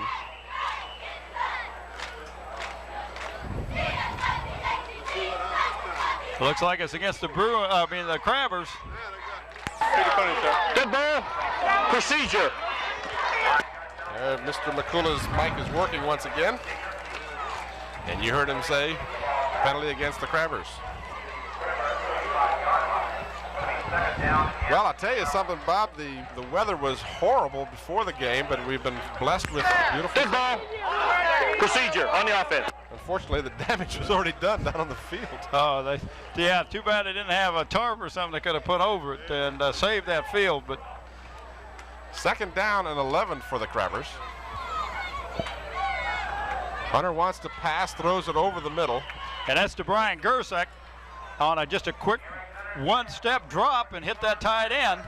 And that was a good call from that situation because there was no linebacker over there covering Gersak. Had the ball been up a little higher where he could have caught it without falling down, he would have picked up the first down, Tim. Gersak, the number 3 receiver in the district, has 14 catches. We'll watch the replay. Hunter drops back, very short drop back, looks for Gersak, and Gersak, as you said, Bob, had to reach out for the ball, and in doing so went down but caught the ball. And it's now 3rd down and 4 for the Crabbers. What's the draw? Gersak 3rd in the district, as I said. Hunter again, this time rolls, looks, has his man open, has it completed at the 45. That was Todd Summers, I believe, Tim. That was an excellent toss by Eric Hunter because he had to loft that over the head of a lineman, and the linebacker was in position there. Todd Summers is the man who made the catch, but unfortunately for Hampton, Todd Summers came up limping. In fact, he limped over to the bench. Watch the replay. Hunter rolls to his right, is looking for Summers all the way. And Summers did a good job of getting in that seam, and then he's driven out of bounds. And when he did come up lame.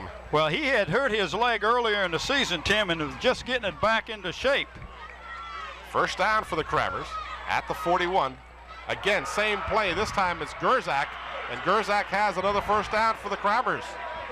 So Hunter has gone to the pass play with success as Gersak has his second catch. And if you could see up on the line of scrimmage, Tim, Bethel has 7-8 men up on the line of scrimmage, which opens up that quick pass to your tight end. Watch this again.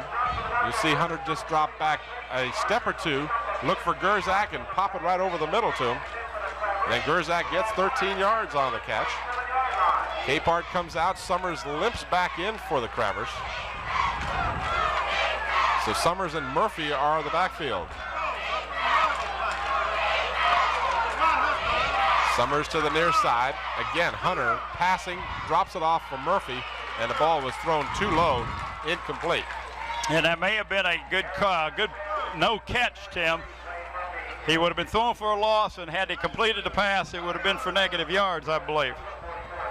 Clock stops with 3:09 to go in the third quarter. If you just joined us, you're watching the Hampton Crabbers and the Bethel Bruins. We are at Todd Stadium. I'm Tim Cole with Bob Hintz and A.G. Womble, and we'll watch a replay of that last incompleted pass. There you see it just thrown too low for Murphy. This game played on Saturday, the 5th of November, 1988. The final game of the season for both teams in the regular season. And it remains to be seen if Bethel will continue to postseason play as Capehart is stopped by Kevin Cotman, number 20 for the Bruins.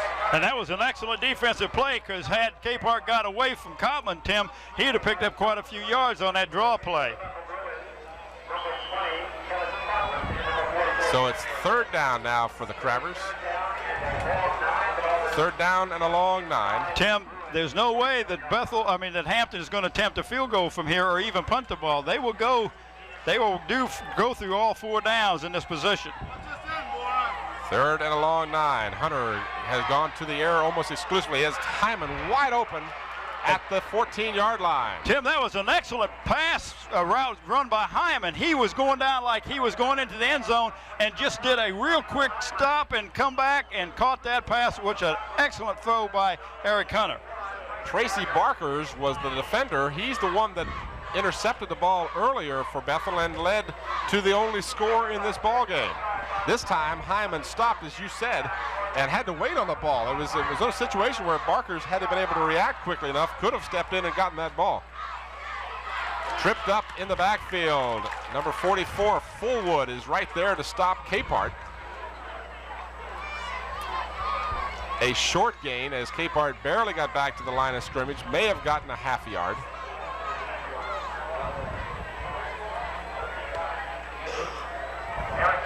We'll watch the replay as you see Hunter there.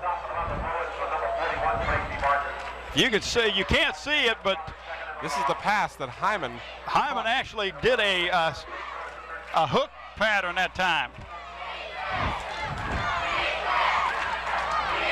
2nd down and 9 for the Crabbers. Capehart got a yard. Hunter again to the air. Throws in the corner. He's got Hyman open. Oh, it hit him in the shoulder pad. It hit him in the shoulder pad. Hyman is distraught. He's not hurt. He's just upset. He had a bead on the ball, and Hunter threw it right where he wanted to. And he was wide open, Tim, but you can't let the ball hit the pads. You got to get it in your hands, and he did not do that. But that was an excellent pass pattern. That was just a nice flag pattern where he runs down and breaks it to the right, going toward the flag in the end zone. Here we watch it again. Hunter has all kinds of time, throws the ball. Hyman is wide open and just hit him in the shoulder pad. So the Crabbers have a 3rd down and 9. The Bethel defense is asking the Bethel crowd to get involved in the ball game. Been a pretty quiet crowd so far. 3rd and 9, a minute 25 to go, and a flag, delay of the game against the Crabbers. So again, seemingly, the Crabbers lost their concentration.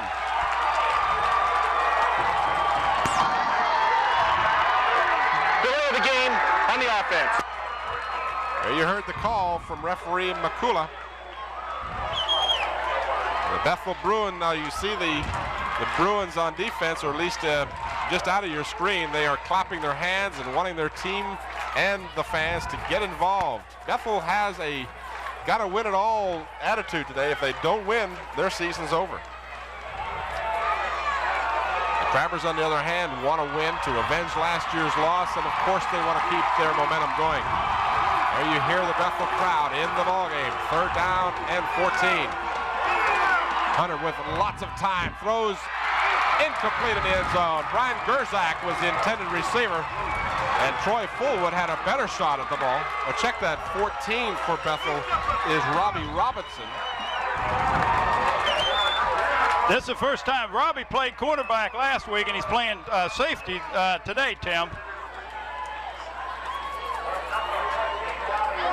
Well, watch the replay. The play, Hunter had all kinds of time to throw. We watched, he had good protection.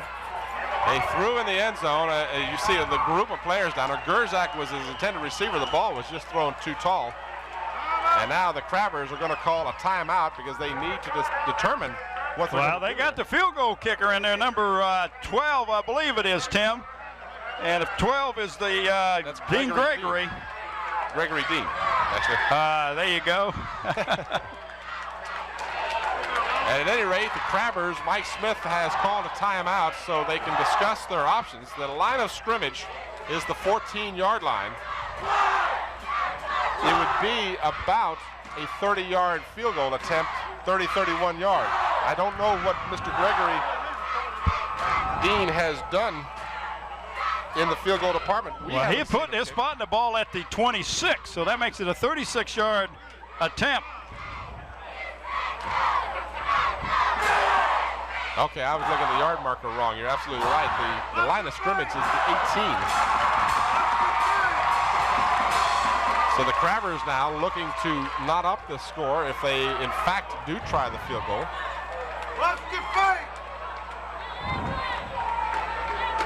And if that 5-yard penalty makes this a much longer field goal attempt.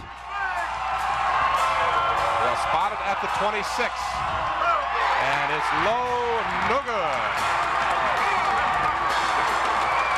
Not even close.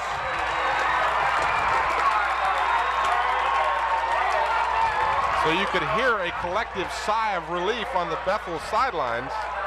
And disappointment on the other side, Tim. Bethel will take over at the 20-yard line on the missed field goal, a 36-yard attempt. And at the end of this quarter, which is a minute 15 from now, we'll go down to the sidelines, and A.G. Womble will have a interview for us. So Bethel has dodged the bullet. Crabbers had their best drive of the day, but it ends for naught. And Gwaltney, one of the few times he wants to pass, he throws intended for Orlando Crawford, knocked away. Tony Hyman, Kenny Owens over there, among others. Hyman was the one that went up and knocked the ball away, Tim. Michael Slade, number 41, was also back on pass coverage. I'm impressed with both Hyman and Owens in their abilities to play defense. We're going to watch the replay of that last pass if we have time.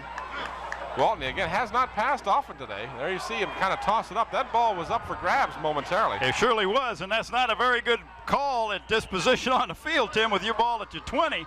If you let Hampton intercept it, then you give them a chance to, not only good field position, but a chance to get on the scoreboard. 54 seconds remains here in the third quarter. Our only score, a 31-yard field goal by Troy Fullwood in the second quarter, following an interception by Tracy Barkers of Bethel.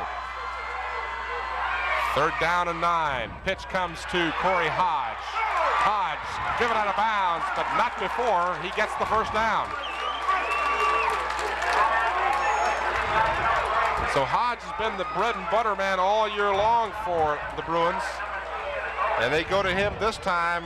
Hodge coming into this game averaging over 125 yards per game and picks up 9 yards, the biggest 9 yards he'll pick up this year. Check that, 12 yards. And that's his 21st carry of the ball game, and he's got 72 yards in this game that has been very lacking in offense. The game has been dictated by the conditions on the field. This is Hodge again, right side. Bethel continues to run against the left defensive side of the Hampton Crabbers. And Tim, I've said at the beginning of this quarter, Hampton needs to watch that side of the field because Bethel is running everything to the right. I don't think they have run one play to the left side today. I'm sorry, not today, but to this in this second half. They found some something weak in that Hampton defense, evidently. Well, they're running away from James Wilson, who's on the right side, and I think that's as much to do with this as anything. Again, right side, Hodge. Not much there. It'll be third down and about 7 for... Well, we may not have time for another play, Tim, before the end of the half. Unless someone calls a timeout, you're absolutely right, Bob, as we're down to 10 seconds, and they will not get another play.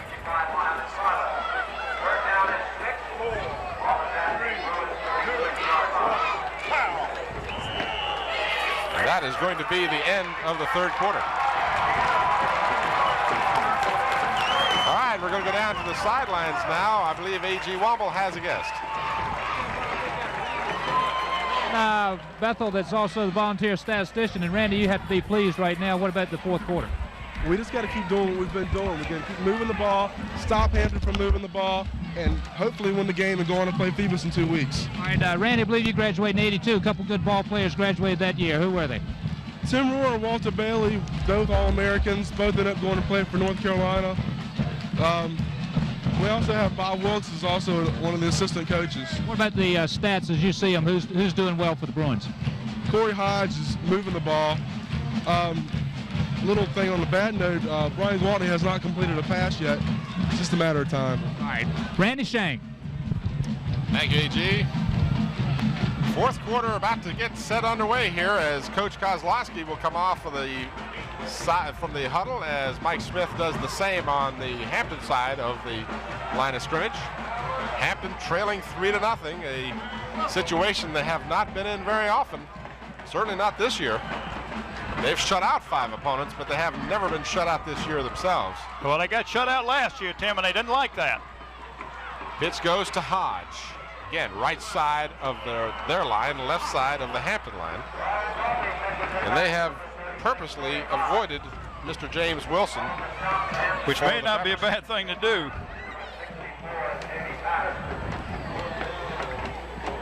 There's a 4th down now for Bethel. 4th down in about 4. 3.5 to 4. And Todd Kelly will be back in deep punt formation. Tony Hyman back deep for the Crabbers. Flags down. We have yet another flag and another penalty. Well, there was movement. Now, Full start on the offense. it is against the Bruins because there was movement on that line of scrimmage, but I couldn't tell who initiated it.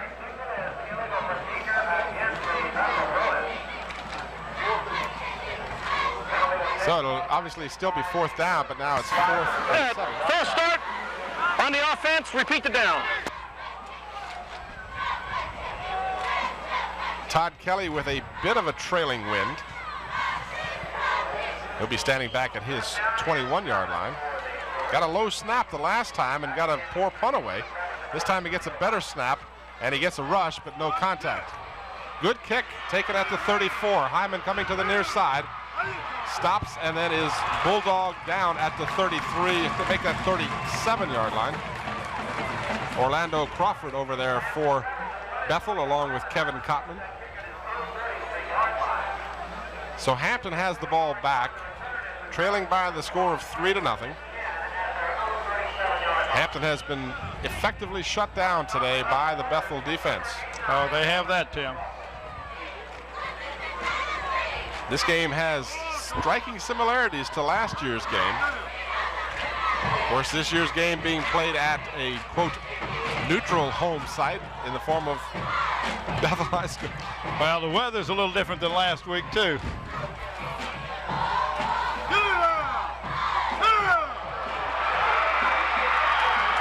Donovan Capehart all the way down to the 46-yard line. And that was a big hole open that time, and I don't know whether one official is trying to spot the ball short of the 45 because that's where he came down, but he's spotted a different place. Somebody tells me we got a monitor. Not a moment too soon.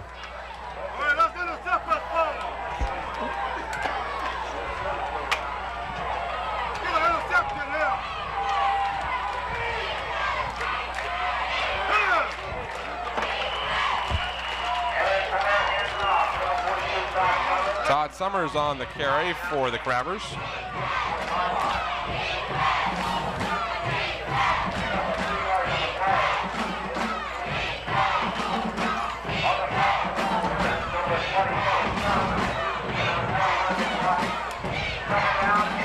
Second down and 8 for the Crabbers.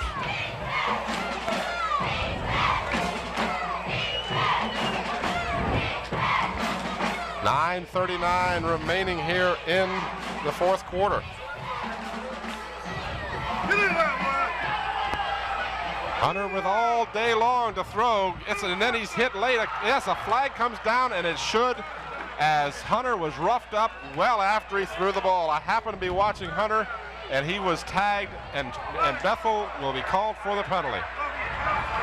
And a good call by McCullough. In fact, he hesitated, and I was getting ready to jump up and down. We'll watch. I don't know if we'll see on the replay. We'll see whether Hunter, but he was hit well after he released the football. Watch this now. He's got all kinds of time. You're going to see Cotman. He is coming towards Hunter right now. Hunter releases the ball. You don't see it, but Hunter was really nailed right after he released the ball, and there was no question. Well, that moves the ball clear to the 29-yard line, Tim. Personal foul. Not a dead ball. Personal foul, roughing the passer on the defense. First down.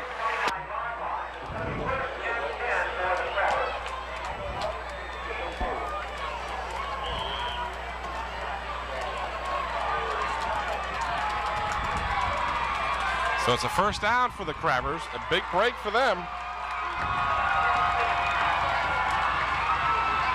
This is Summers. Crabbers trailing by 3 points.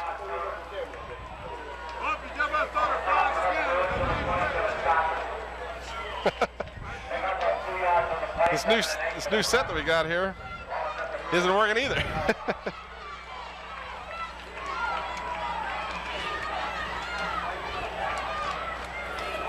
.8:58 remaining in the fourth quarter.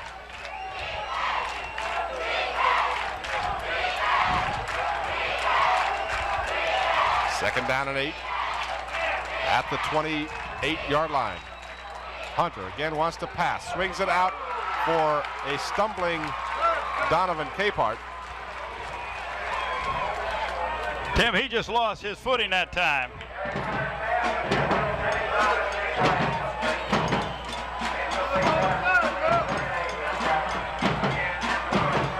Watch the replay. Watch as Capehart comes out of the backfield. As you can see, he just starts tumbling just before the ball gets there, and he's falling down as he tries to catch it, Tim. It was thrown a little bit behind him, too. Yeah, it was a little bit behind him. You're right. Third down and 8.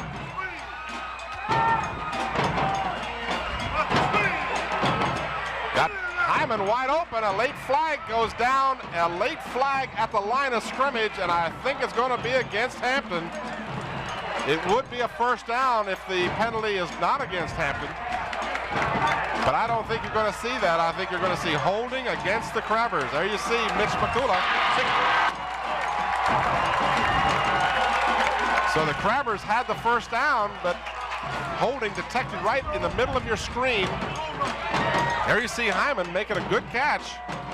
Holding on the offense, repeat the ball. That moves the ball clear back to the 40-yard line, Tim, so they got 21 yards to go to get to a first down.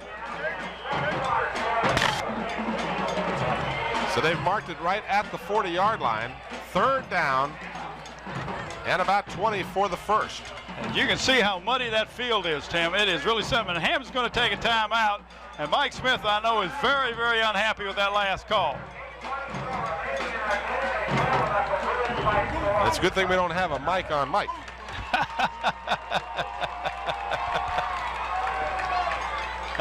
No, He's sir. glaring as you see him. He's glaring at the official. So a third down, a big third down. It's 3rd and 21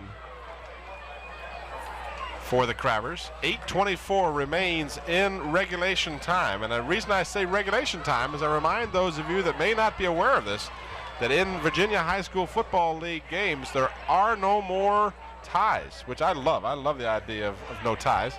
Well, I'm sure the players do too, because you go out there and you play hard.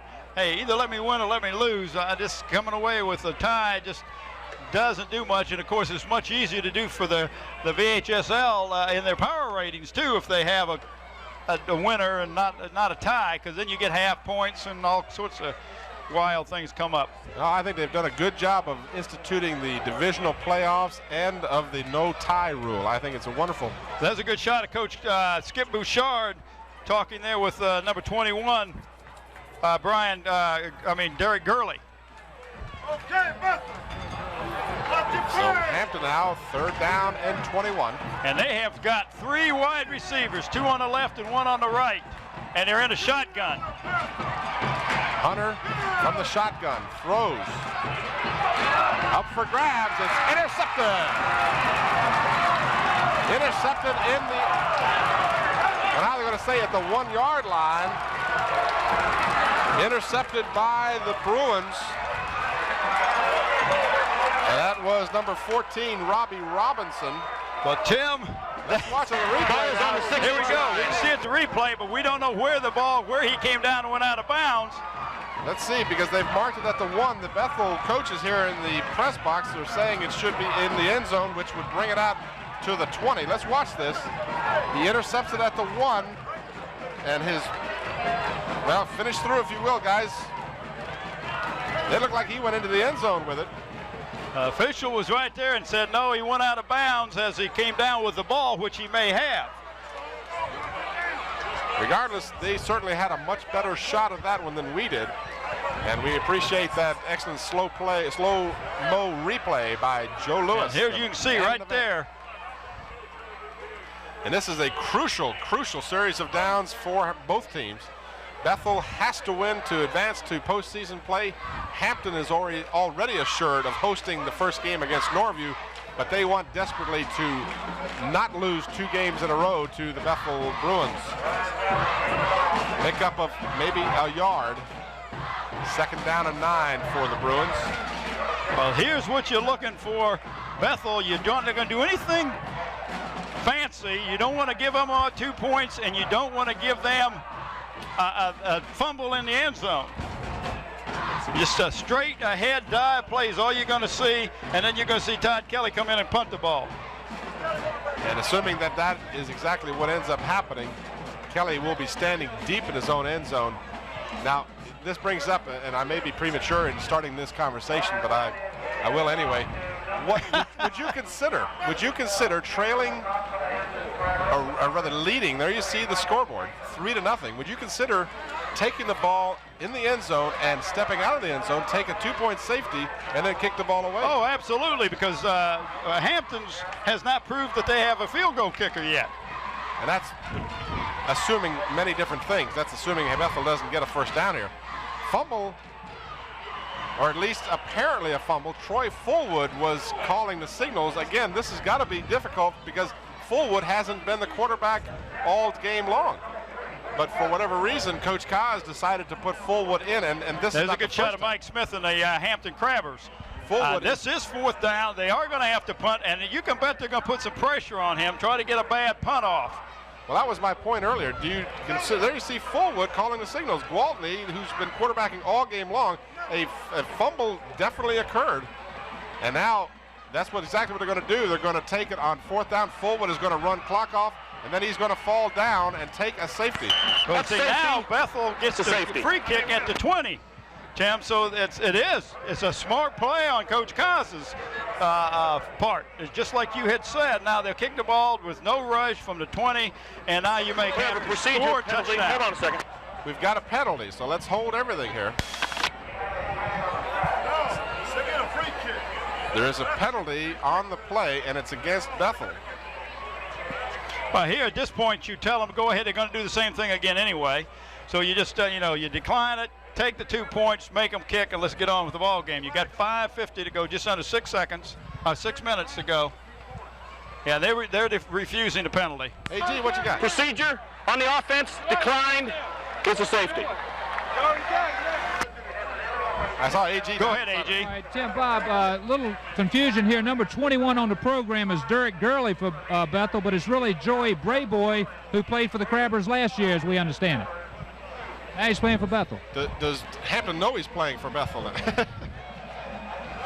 All right, they're going to have a free kick, as, again, many of you know. On the safety, the team that is tackled in the end zone, or in this case actually goes down in the end zone, can kick the ball freely from their 20-yard line. Now, a free kick means that they can either punt it or they can kick it from the hold. They cannot kick it from a tee.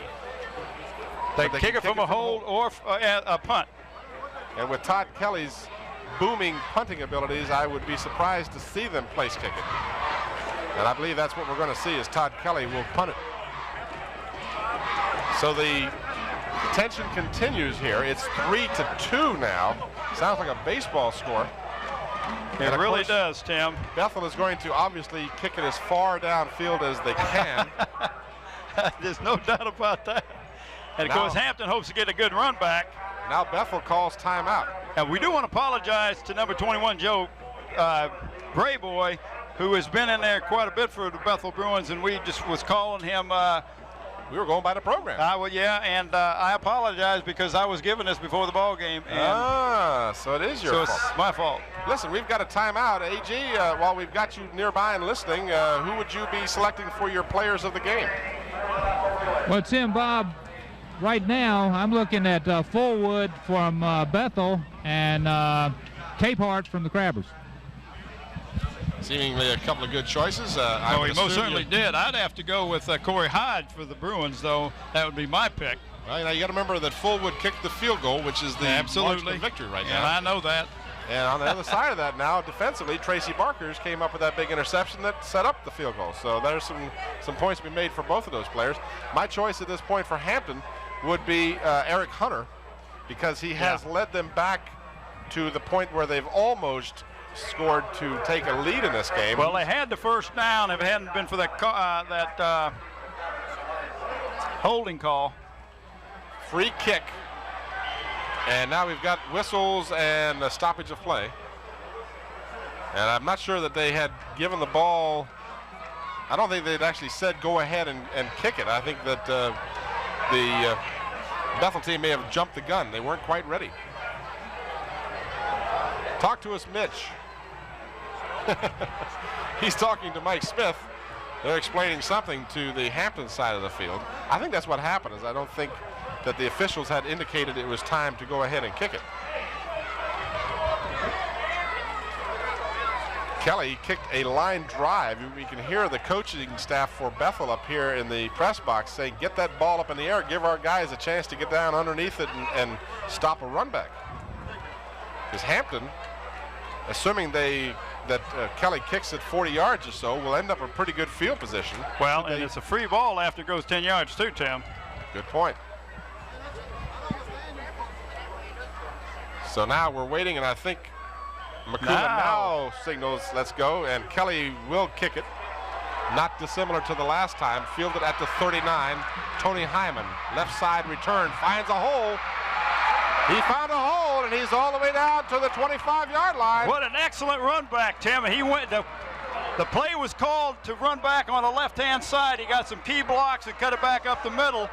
He caught the ball at about his 40 and ran that clear back to the 25 of Bethel.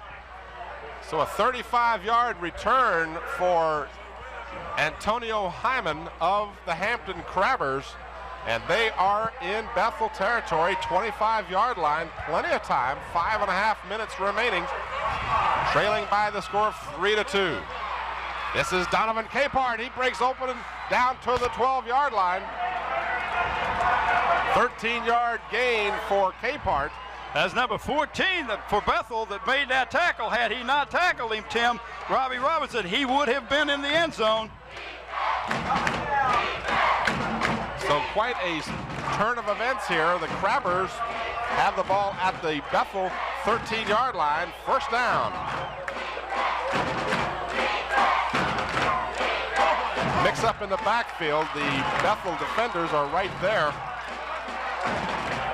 Not much happening for the Crabbers on that play.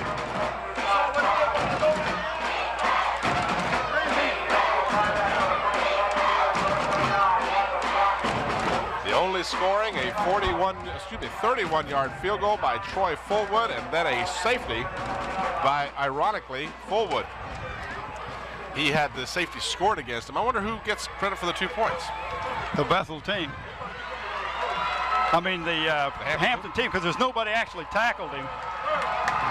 Second down and 9, a 1-yard gain for Capehart. This is Capehart again, hit hard at the line of scrimmage, and then knocked down finally by Steve Hodges. And he is inside the 10-yard line. Capehart picks up about 3. I'll give him 2 yards, actually. Watch the replay, and you'll see Capehart going to the left side. The pitch comes from Hunter, and he's following the blocks of Dwayne Murphy. But Murphy couldn't block everybody, and they got in and stopped him before. Well, Bethel did a good job of defensing that sweep that time, Tim. And I'll look for a pass play here. There you see 3rd and 7, and Eric Hunter calls timeout for the Crabbers. And what he may have been trying to do, Tim, was draw Bethel off sides with the change of cadence account. Coming into this weekend, the district standings showed Hampton with a 7-0 district record, and they have won their 12th consecutive district title. Phoebus was 6-2. They have finished their season 8-2 overall as they defeated Cox High School Friday night. Bethel is 5-2 coming into this game. A victory would make them 6-2. They would tie Phoebus for the second place in the district, but more importantly, a victory would mean Bethel continues to postseason play against that same Phoebus team. And Bethel would like nothing more than a chance to revenge a 34-0 shellacking handed them by Phoebus a couple of weeks ago. It's tough to beat a team twice, Tim, as the Tab Tigers found out. They did beat York twice this year, but the last time it had to go into overtime for them to win. We're going to replay the free kick by Todd Kelly. Watch the return now. This is Antonio Hyman started at his 41-yard line. Found a hole right here, did a super job. I mean, he just blew right by a couple of players. He was slowed down by Cockman and then finally taken down, but not before he got to the 25. All right, Tim, this is a very, very big play. 3rd down and 7 for the Crabbers. Ball is on the 9-yard line and a flag, delay of game against the Crabbers. My, oh my. I thought we just come from a timeout. I know. I don't know how that could happen. They just marked the ball for play. Play the game announced. A couple of strange calls this afternoon. I tell you, Tim, it really is. And, of course, that moves them back 5 yards further. They were probably within field goal range that time of either one of their field goal kickers. 3rd down and 11. Over the middle, Gerzak has it. He's at the 5. He is short of the 1st down, but certainly they are well within field goal range. And you're 4th down, Tim, and this is almost like an extra point.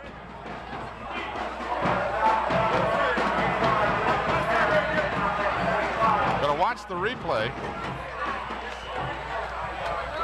Hunter just drops back 3 steps, throws right over the middle. And they are going to kick a field goal, Tim, and Brandon Waddell is in to attempt it, number 5. He kicks their extra points.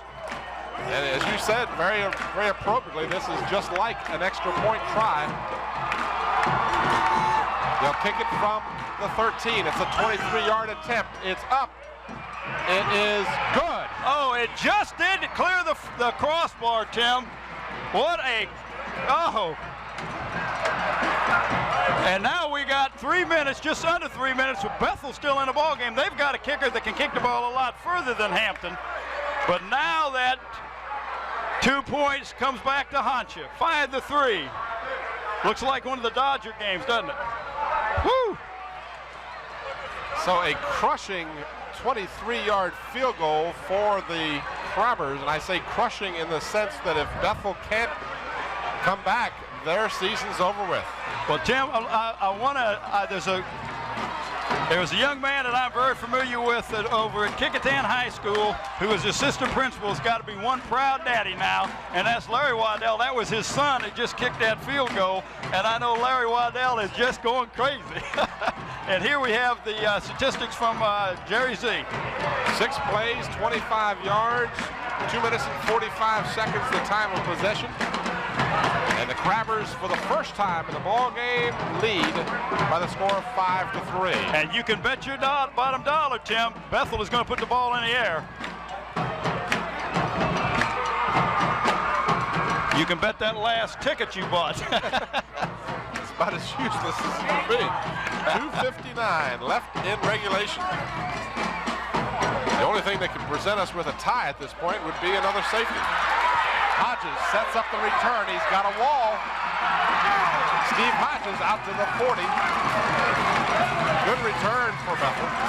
And a flag goes down, and an elbow was thrown by one of the Hampton players, and they're going to tack on 15 yards. Well, now that's going to drive the coaches crazy.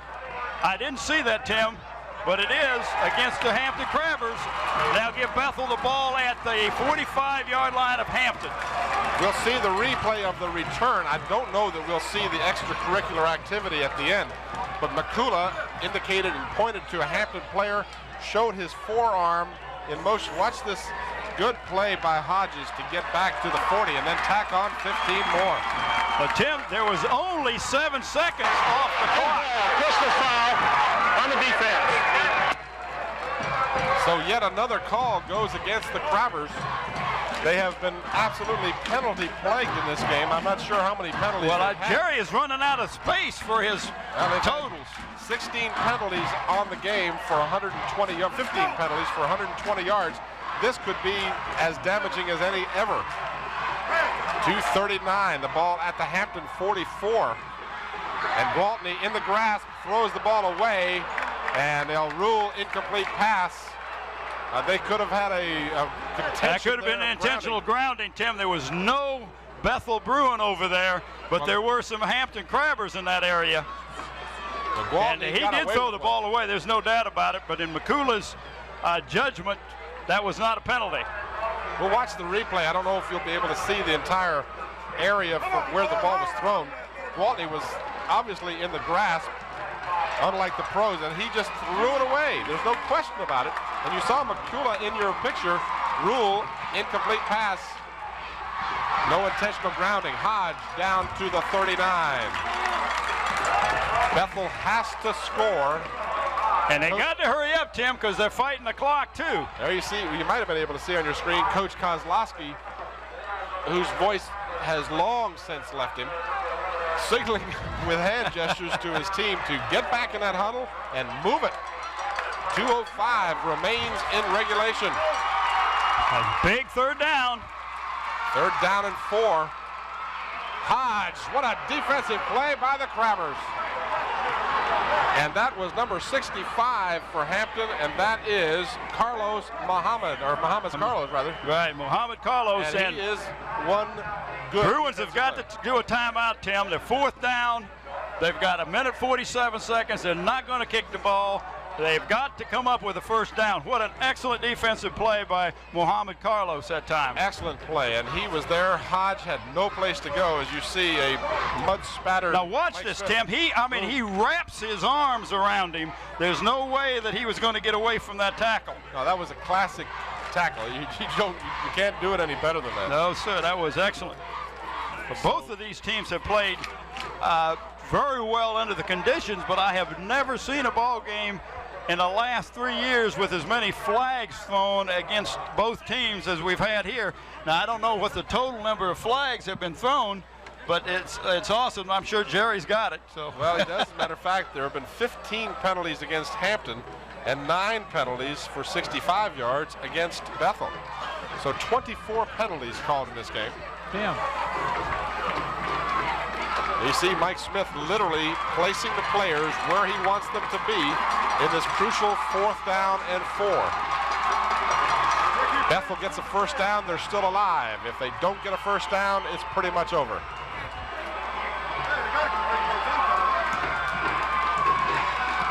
Gwaltney pitches to Hodge. Hodge gets the first down.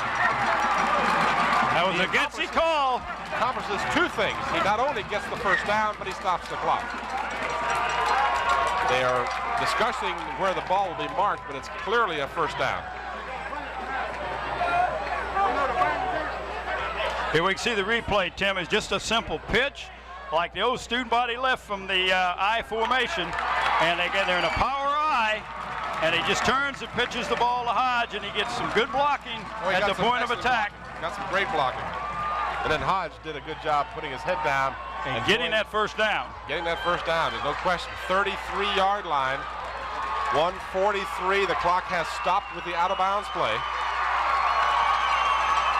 Brian Gwaltney at quarterback. Fakes, wants to throw, throws it right into the hands. Number 65 for the Hampton Crabbers, Tim. Muhammad Carlos. And he threw that as he was hit.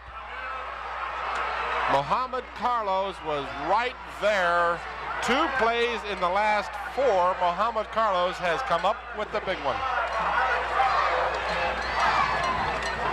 So Gwaltney, in his efforts to keep the drive alive, went to the air, and Muhammad Carlos reached up and snatched that ball out. Muhammad Carlos, 6 feet tall. He looked like he was 9 feet tall on that play. He really was, Tim. And that, I know it's got to be very disappointing to the Bruins. They had a chance to control their own destiny, and they have. They have outplayed the Crabbers for the most part today. There you saw on the replay, right into the hands of Carlos. Hampton has it at their 32. They lead 5-3. That's right, 5-3. Hunter drops to his knee. And I don't know if Bethel even has one timeout left. They're not using a timeout, so apparently they don't have one. I've lost track of the timeout. I have too, Tim. At first half, I was up with the timeouts that Bethel has called. I know they have called 2 of them. I did not know they had called all 3. So if Hampton can hold on, and they have 35 seconds remaining in the regular season, Tony Hyman gets off. Well, no, I started to say get off the field of play. Actually, he ran all the way back to the end zone to be more or less a deep safety for the Crabbers. Now Hampton calls a timeout. I don't understand that. You got to wonder. We hope you'll stay tuned at the conclusion. Yeah, Bethel. It wasn't Hampton. It was Bethel called the timeout. Apparently, they did the same thing they did on that defensive clip earlier in the game and signaled in the wrong direction for the offending team. So Bethel calls their last timeout. Mike Smith is discussing something with Mitch McCullough. And apparently, with just 26 seconds left, all Hampton has to do at this point is simply fall to the ground with the ball in their possession and run out the clock. So our congratulations go to the Bethel Bruins for a valiant effort coming off of a 3-game losing streak. They came into this game in an effort to salvage one last gasp. And they had, they got all the things going for them. Tim, I'm not taking anything away from the Hampton Crabbers, but Bethel played a better game today. What hurt Hampton was their encroachment calls in the zone, personal fouls. They were more detrimental to themselves. And you can see the Hampton Crabbers just got 3 men back at the 5-yard line. Taking no chances.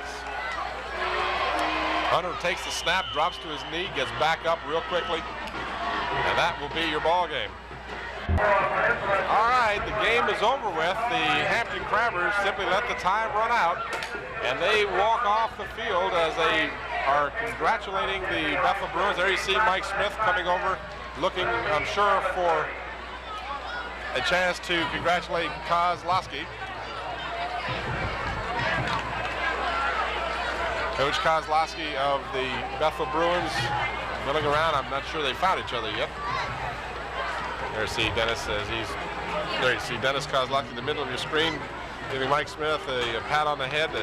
They're bitter rivalries, but they're still good sportsmen. Well, Bethel did have the chance, Tim, and they gave it a valiant effort. They led the game for the most part. That was a smart call, giving up that 2 points. Normally that would have been what you wanted to do. But had they not given up the 2 points, it may have been a 7 points if they'd have kicked it, or something else could have happened. You don't know. And that was not a bad call. So if AG's got Mike, let's go down to AG. Okay, yeah, Coach, great game. Your thoughts on this big win? Well, as I said before the game started, I thought that the field was going to bother both of us, but it did, I don't know. I got a question about some penalty on where they kicked that. Yeah, that was right. I don't understand how anybody can flip when they're tackling the other guy. Bob and Tim, yeah, they had a problem with that. We didn't see it on the replay. What about the kicker? A little pressure on the young man came through for you. Well, that's what he practiced every day for. All right, great game. Good luck in the playoffs, Mike. Mike Smith. That's a good answer. That's right. That's what he practices, to kick that ball. Where's Waddell? I know Larry Waddell, a good friend of mine. It's assistant principal over at Kecoughtan High School, is here at this game, and he's going to watch this on replay, I'm sure. I'm still recovering from the fact that Mike Smith and I have both agreed on something. Well, I know Mike has got to feel the same way I did. Here we go with Eric Hunter. With the winning quarterback, Eric Hunter. All right, Eric, your thoughts? Big win for the Crabbers Day. Yeah, it was a very, very big win for us today. We ain't never beat them since our JV year, and so we came out here real psyched up, and we did it. A little different than last year. Yeah, a lot different. What about this team? How far can it go, Eric? I think we can go state, but we still got to work harder. Okay, good luck. Eric Hunter, great game. Well, that's a good point. They do have to work hard. But, Tim, you can see Coach Kaz talking to his ball players. I have never seen a high school team as well prepared for their opponents as the Hampton Crabbers. They can not only tell you where they pass on the field, the tendencies, and everything. They are so prepared when they come into this ball game that it's just unbelievable. What do you think Kaz is telling them? He's got, well, let's go down to AG and Brandon Waddell. Tim, Bob, we got the man of the hour right here, Brandon Waddell. Brandon, has to be a big moment in your life, to say the least. It feels great, Mr. Womble. Words can't really express. Okay, listen, when you saw the ball go through and the hands go up, what were your thoughts at that second? I knew it was going to go through once it got up in the air. I just having a little problem with turning my foot and it going off to the left. So as soon as I saw it go straight, I knew it was in. Okay. We asked Coach Smith, what about you? And he said, well, that's what you practice all week for. Yes, sir. All right. Well, Coach Smith was kind of going back and forth between me and Dean. And, after he kind of messed up on that first one, he decided to give me a chance. So, right. How far can this team go, Brandon? Well, it's all on how far we want to go, Mr. Womble. I mean, we have the concentration, the talent, and we can hit anybody as hard as anybody in the state. But it just depends on us. Right. Brandon, great game, buddy. Great kicks, and good luck the rest of the year. All right, thanks a lot. Brandon Waddell, man of the hour. To get back to answer your question, what is Kaz telling them? Kaz, I know, is telling them, listen, you guys beat yourselves out there. You allowed Hampton to do some things, to get some big plays, to get to the position where they could kick the field goal. But I know he's also telling them, listen, you hold your heads up high. You played a team right down to the wire that could very well be the state champion in the AAA Division 6 this year. You don't have anything to be ashamed of. And, I'm sure that that's what he's talking to his young men about. And, of course, your seniors, this is last year, your seniors are going to play. We've got some final statistics here, Tim, so I'm going to turn it over to you. All right. Final stats for the game, Hampton with 8 first downs, 6 for Bethel. 80 yards rushing for the Crabbers, 99 for Bethel. Passing yards, 70 for Hampton. Again, that's why I gave so much credit to Eric Hunter. He had no passing yards to speak of in the first half. Came back with 70. 150 yards total offense for the Crabbers, 94 for Bethel. 6 out of 14 attempts for Hampton. No completions for Bethel, 0 for 7. 2 interceptions by the Crabbers. Who you got down there, AG? We got Todd Kelly, who just completed a great career with the Bethel Bruins. Todd, disappointing loss. What do you think was the difference today?